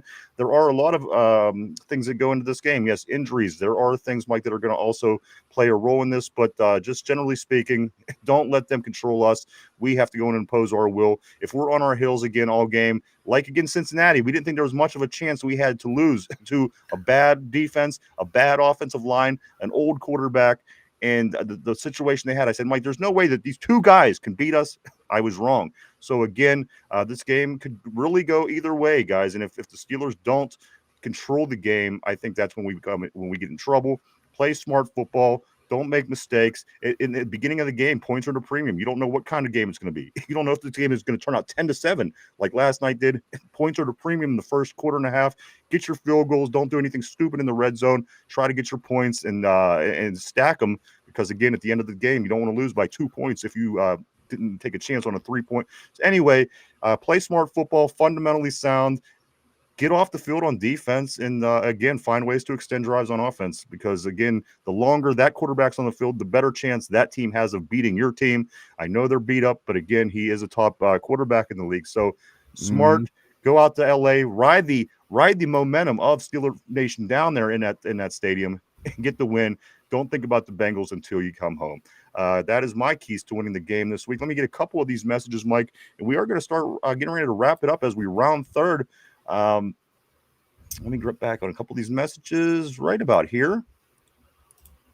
Right, yeah, okay. Christopher says, guys, doesn't it seem like Keanu Benton gets a sack every game? He probably has the most sacks on our team right now. Keanu, I think, has 3. He's 3.5. Herbig has 4.5, and TJ Watt has 5. Yeah. So, you know what? And Mike, those 2 games where Benton did have the sacks, because one he had 2. Was it 2 sacks early in the season, or they gave him a sack and a half that one game? And it just seems to me like every time he plays good, Mike, this defense finds ways to get it done, because he gets a sack, we win. That's how it's played out. Yeah, he's been playing some pretty good football this year. I just want to see him keep doing it consistently, because when he's on, he's looking like a damn good player out there, man. Like, guys are having trouble doing anything with him, and I'm starting to love me some Keanu Benton. Mark Malone, he sure hopes that he says, Peaches, is she going to make an appearance at halftime? It's hard to say. Cody says, I'm going to say a bunch of crazy shit. Talking Vanilla is going to respond, and Ryan is going to tell us to shut the fuck up. It's possible. It's possible. Let's see which way the ball bounces, but it's possible. Scott says, I don't want to see any field goals unless it's a 60-yarder or more, 4th and a mile, or a game winner. Aaron likes extra points too. DK is going to eat on Sunday. I hope so. He's due. Yinzer Joe says these field goal kickers are getting crazy good. What do you guys feel about Cam Little in Jacksonville? I think the Cam Little is amazing. He finishes up by saying pretty soon there'll be kickers making 80-yard kicks. You got to remember, Joe, that he had a 70-yard field goal that he made against us in preseason. That same exact guy that did break the record last week with his 68-yard field goal. Cam Little did hit a 70 50-yard field goal against the Steelers in the first preseason game. I'll take our little Boswell because he is much more accurate. He can still kick those 59 to 60 yarders, but man, he is consistent on anything from feels like 55 yards and in. He's money. And what do we learn from this football team, Mike? Consistency is such an important thing. You know, and just before, following football like we do every year, consistency is the value of consistency is unmeasurable. Cody says over on the turnovers. Okay, Cody got that. Over on the turnovers. Bingo says Cam more like a half sack of potato chips. Tortilla saying TJ is going to get 3 sacks. Scott is saying Wilson gets 4 receptions and a touchdown this game. Aaron plays a clean game, realizing the Steelers rarely lose without turning the ball over. Tortilla, you're right. Sacks are sexy, man. It was documented right here yesterday, right? Cody says, as much as I don't like Smiles Carrot, I can tell you a funny story when he came to my kid's football training camp in his Halloween costumes are lit. Really? Tell us, man. Either that or, maybe tell us on Sunday. Corey says this. Look at speaking of the better devil. Late than never, baby. Better late than never. Gentlemen. What's up? Speaking of the devil. This is the hours. This is the shift I want. Well, Derpy's working right now. Love my new name. Look at my name. Steelers versus Packers, Super Bowl 60. Book it. All right, we'll take it. And let's get through the rest of these messages here. Corey says Ramsey's going to have 1 sack and 1 interception. He's kind of due for a big game, a sexy game, if you will. He's solid. He got burned a couple times, quite a few, over the past 3 weeks. Solid last week, but again, he's kind of due for a big splash something. I agree. Scott said Williams is taking one to the house this Sunday. Man, how many people have heard say that? Mike, you said that. Scott said that. I thought he was going to have one last week. I just had that feeling, man, and it's not shaking me that he's so close for one. One that I did forget, Cody. You're very, very good thinking. Cody says, what are the over and under on JPJ's holding calls? Mike, pass interference and or holding. We'll lump it all together. Joey Porter Jr., 2.5. Pass interference or defensive holding. Joey Porter Jr., 2.5. You got to take the over. All right. I mean, you got to. Over. You like that as well, Derpy, huh? 2.5. Defensive pass interference or defensive holding on Joey Porter. All right. Cody says 3. I'm taking the over. What's that, Derpy? All right. I think Derpy's freezing a little bit there. Let me just keep moving forward. Tortilla says when you take Connor Hayward off the field, special things happen. Finish your plays and your tackle. You're right. Them tackles, you can't not miss the tackles like they've been missing tackles. And again, you're not getting your best 2 running backs coming down your throat all the time. The 2 best running backs coming down your throat all the time. You don't have that, so that's a good thing, of course, Mike. So maybe the tackles will be more where we need them to be. The missed tackles, that again, halfway through the season, week 10, this should not be a thing that if you are a good team or talking about being a good team or wanting to be a good team, missing tackles should not be a problem you're having at the halfway point. Exactly. I mean, that's as fundamental as football gets. Like I think someone said it's coming up, football 101, baby. Yeah, it really is. Really what it is. You learn nothing before you learn how to tackle somebody. As a kid, Don't fuck it up. Come on. Phil still says score touchdowns and no 3 and outs. 3 and outs, absolutely. If we could cut them 3 and outs down, I'd love it. He said, and then get the 3 and outs on defense. Got to get off the field. Can't leave them guys out there all day, no matter how good they are. And you know what I was thinking the other day, Mike? Remember how we were saying, I think it was on the show yesterday, about the Steelers having 5 straight games in 2000 where they didn't let up a single touchdown? Think of how beastie that is. Take 1 minute to think about the game that we just watched. And let's just imagine we played so well that we held them to no touchdowns. Okay, that's a good thing. And then doing it for 5 straight games.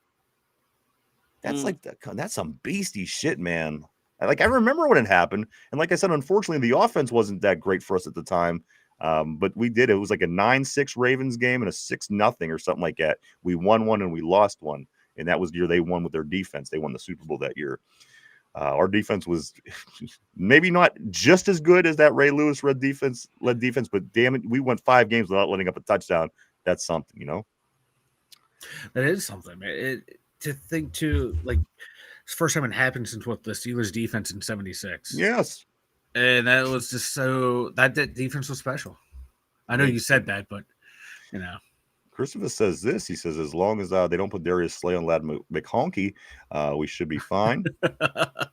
They will. I don't want to see Slay on anybody at this point anymore. He's getting worse. He's getting worse. Because early on, I wasn't happy with him. And then he got worse. And I thought, Phil Steele says football 101, complimentary football. Absolutely, man. And he follows it up by saying Steelers 3, batteries 2. Bank it. Cody says some tall guy needs to follow Quentin Johnson. That guy mossed someone last week. Yeah, you were kidding. Yeah, he did. Cody said some needs to not let the tight end take over the game. That should be a key. That should be that's the key to every game. That should be the motto above the locker room door. You know Middle what I mean? of the field every game. For the past 40 fucking years of watching Steelers, anyone want to cover a fucking tight end? Scott says hit the easy receptions early in the game, and that doesn't take you out of sync. Get some 7s early and late. Tortilla, I swear, if we put Slay on Johnson, I'm gonna be the next guy to fall out of the Pittsburgh game. Oh no. Cody says, I bet if they start kicking further field goals, they will narrow the stands. Yeah, they will. Boom, Derps, of course. Boom. Still. Derpy from Cody. What's your go-to game food?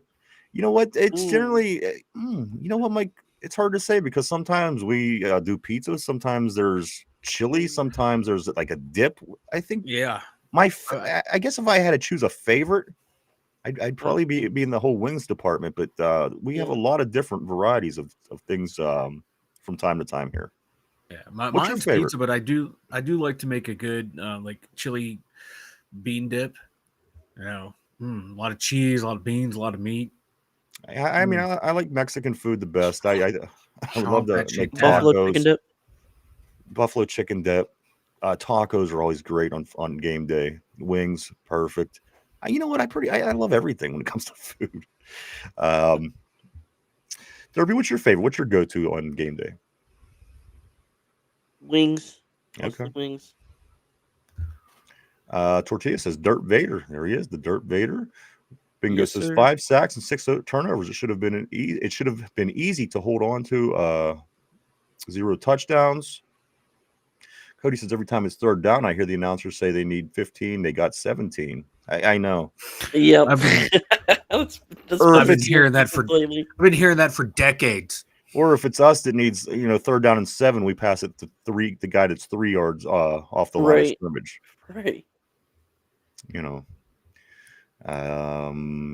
Right here, yeah, chili is awesome, dude. Phil still says we're making chili cheese dogs and chili cheese fries with our sparkly lemonade. Yeah, that sounds really good too. Good. Chili dogs are fire. Yinzer Joe says if the game was only 3/4, the Steelers would be killing it.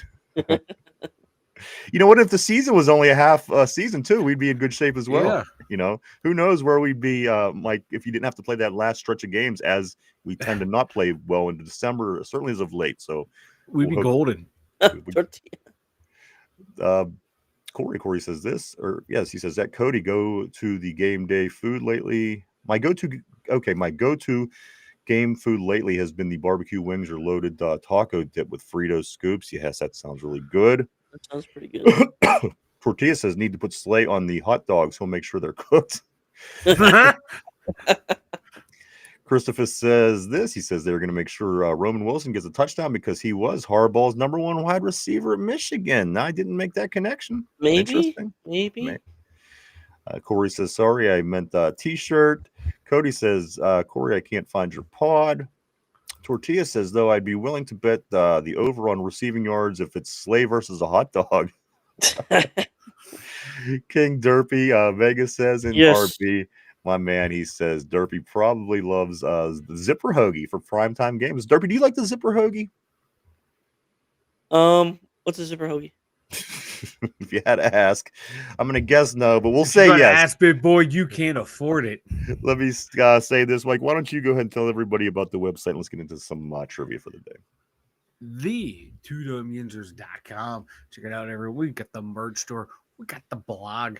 And we got all of our links to all of our social media.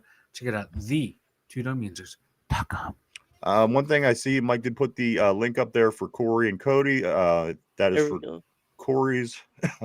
Corey's pod. Check that out right there. And Mike, one other thing I do want to say before we get into this, I don't know if you've seen this. This was released by Fox Sports.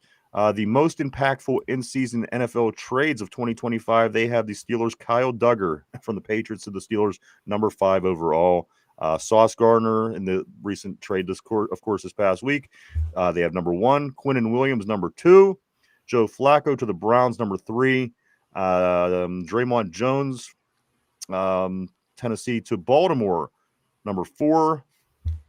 Jalen Phillips, Miami to Philadelphia, number 6, as we were 5, of course. 7, Jacoby Myers moving this weekend. They have number 7. Logan Wilson on the move this week. He's number 8. Rashid Shaheed also from the Saints to the Seahawks, number 9. And Jair Alexander just before the trade deadline action started.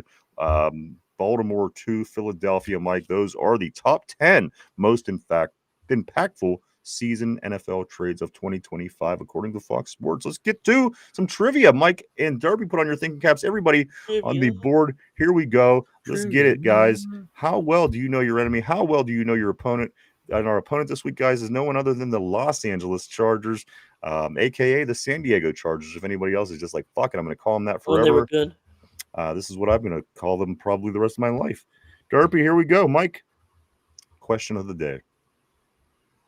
How many league MVPs has the Chargers had? How many league MVPs has the Chargers had?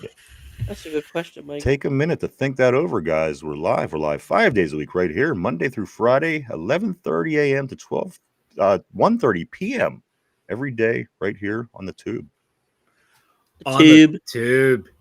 Tube. Really, Derpy? You got to step on my line? Yes. I actually I'm last minute. I like that. Last minute. That was good, Derpy. That was way to show assertiveness and get back in the game. I liked it. You get a piece of the game ball as well, Mike. But the question of the day is this, guys, and everybody on the board. Let it be known, how many league MVPs has the Chargers ever had on their team? Fearless Steel on the board is saying 1. Corey says Derpy is a foot-long bratwurst kind of guy. Mike, what do you think?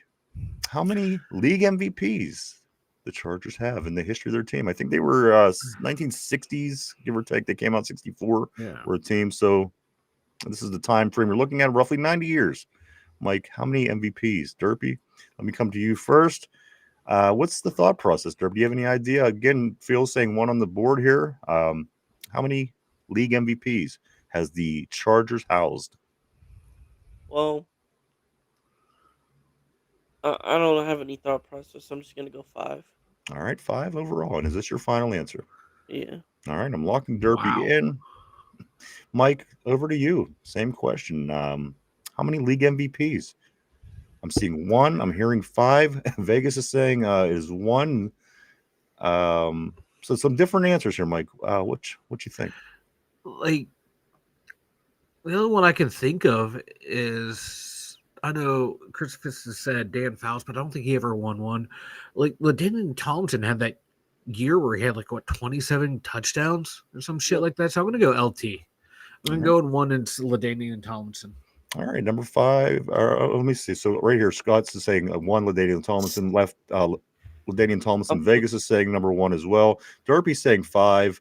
Vegas is saying Fouts didn't do it. Guys, this is a tough one. Question of the day. How many league MVPs did the Chargers house?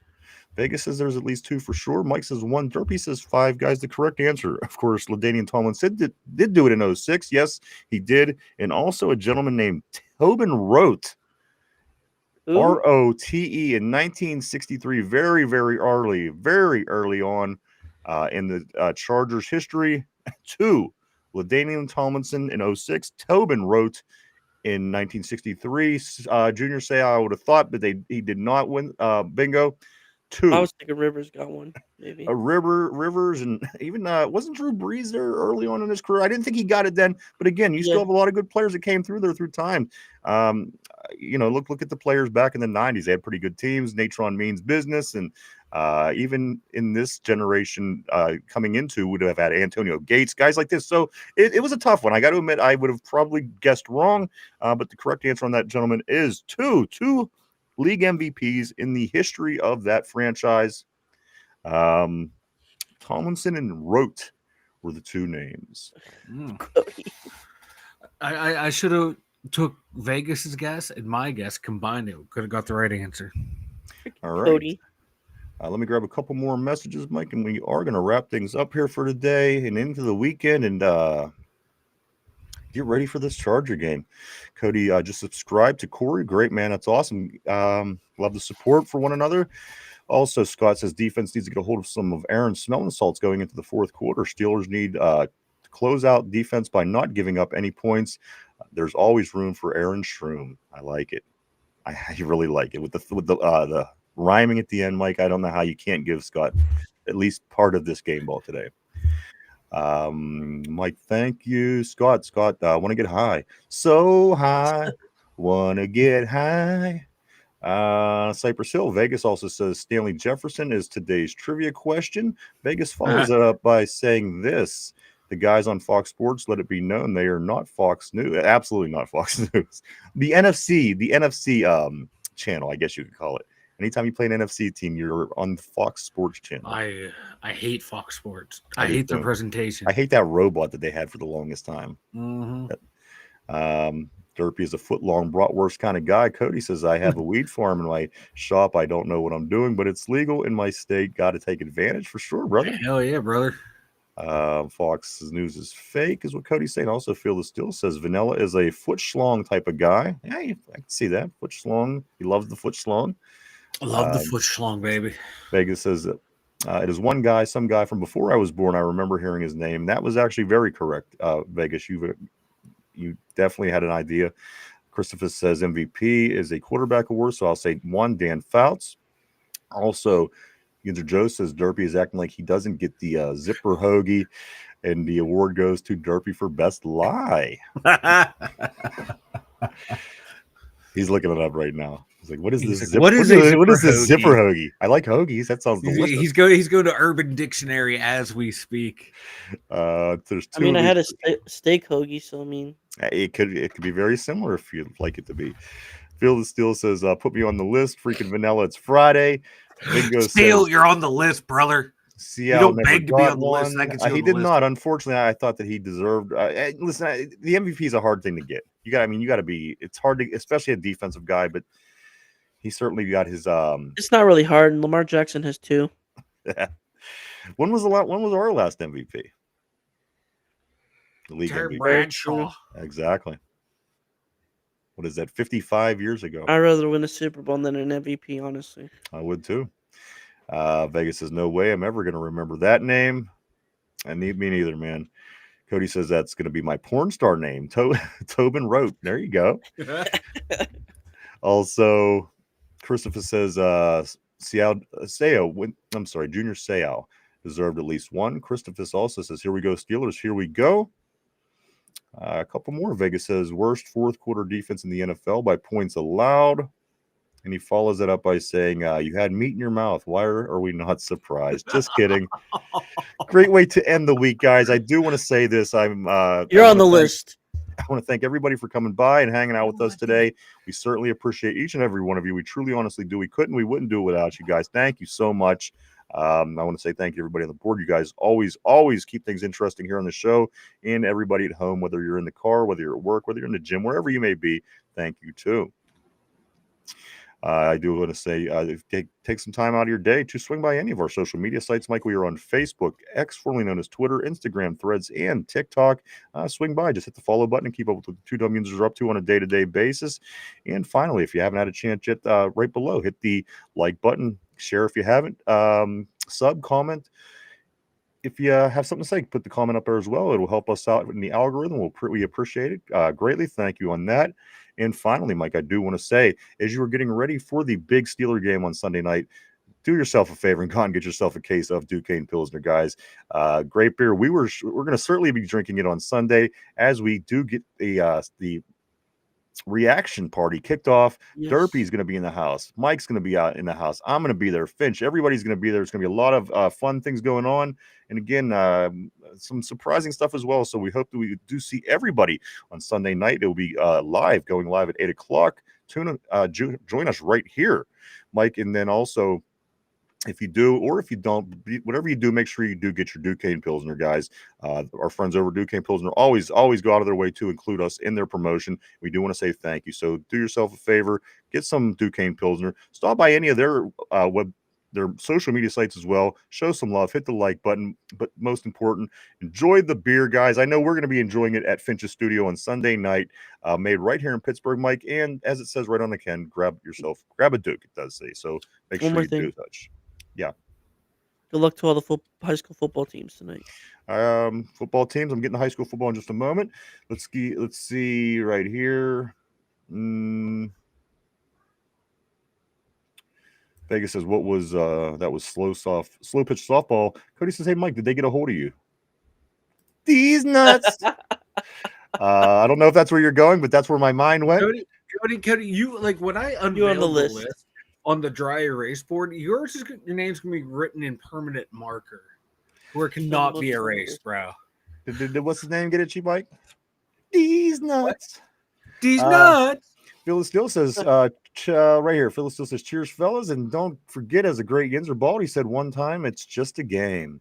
Vegas, did anyone who picked the Raiders last night? Nobody picked the Raiders on the CBS Pick'ems. Everybody won last night. Vegas says, shot and smoke party Sunday, guys. Be sure to come meet us on Sunday night. We'll be right here 8 o'clock from Finch's Studio. We can't wait for the Charger game, guys. Again, for the Sunday night Week 10 matchup between the Steelers and the Chargers. The Steelers are 3.5-point underdogs heading out to LA, guys. 8:20 start. We hope to see everybody at 8 o'clock on Sunday night.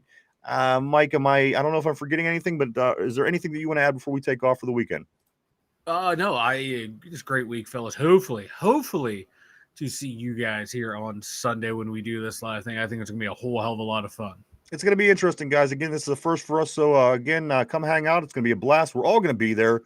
Derpy, what about you? Anything before we roll? And I do want to say, Derpy, you didn't get disqualified. You missed nothing short of, you missed a miracle is all I'm going to say. You missed a miracle. We had guidance from above actually came down and they showed mercy on you, and you are going to get to keep your picks for the weekend. So anything from you before we go? Yes, a song. Okay. We're from the town with the great football team.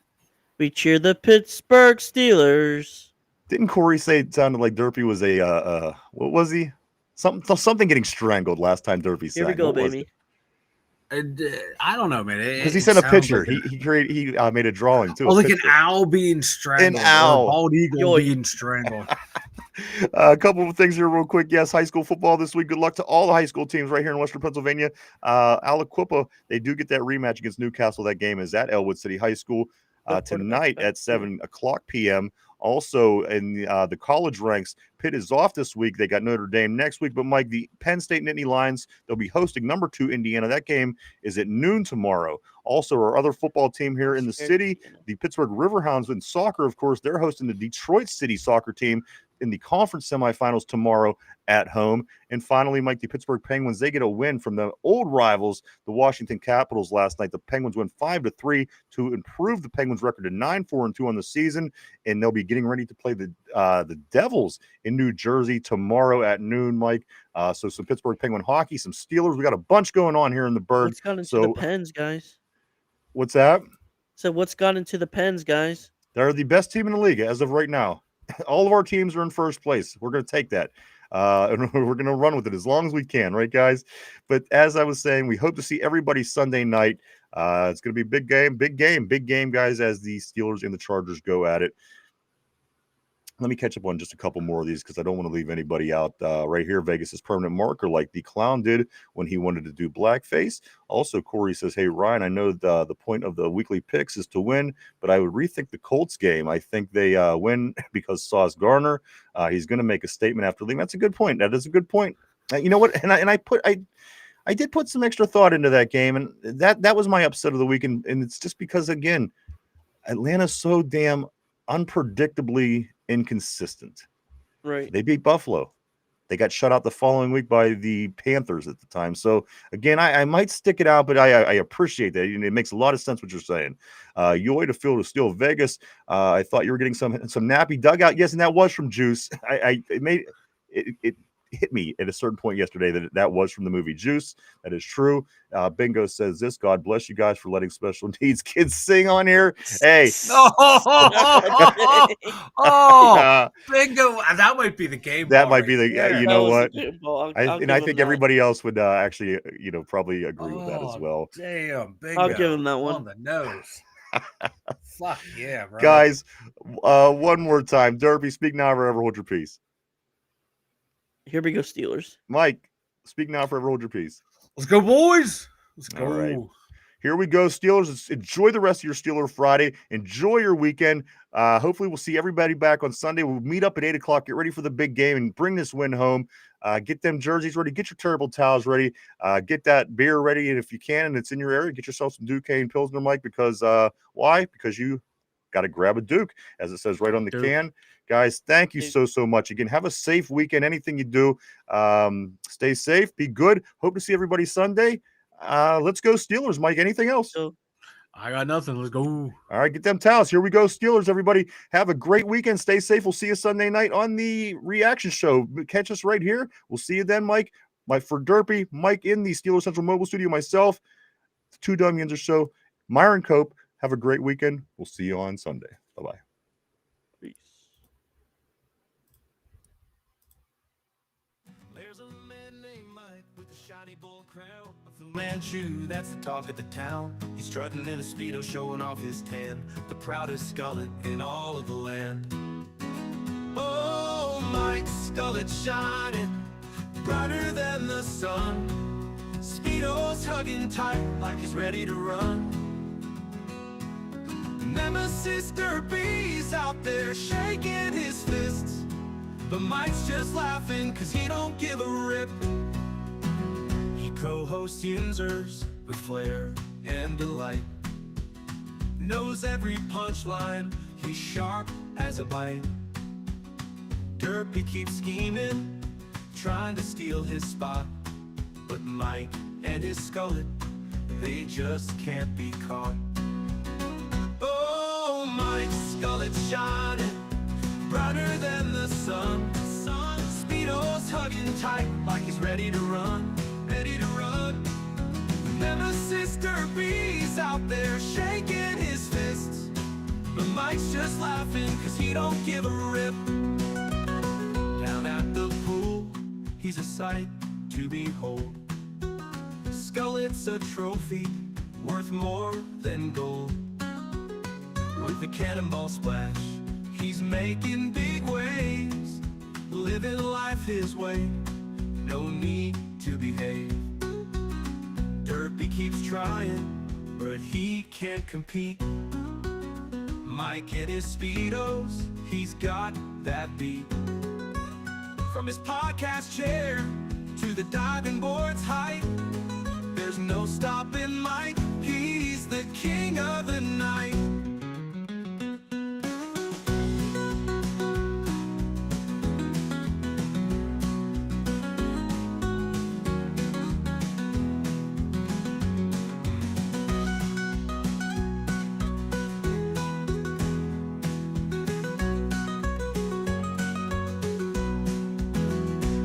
The pool, he's a sight to behold. Skullet's a trophy worth more than gold. With the cannonball splash, he's making big waves, living life his way, no need to behave. Derpy keeps trying, but he can't compete. Mike in his Speedos, he's got that beat. From his podcast chair to the diving board's height, there's no stopping Mike. He's the king of the night.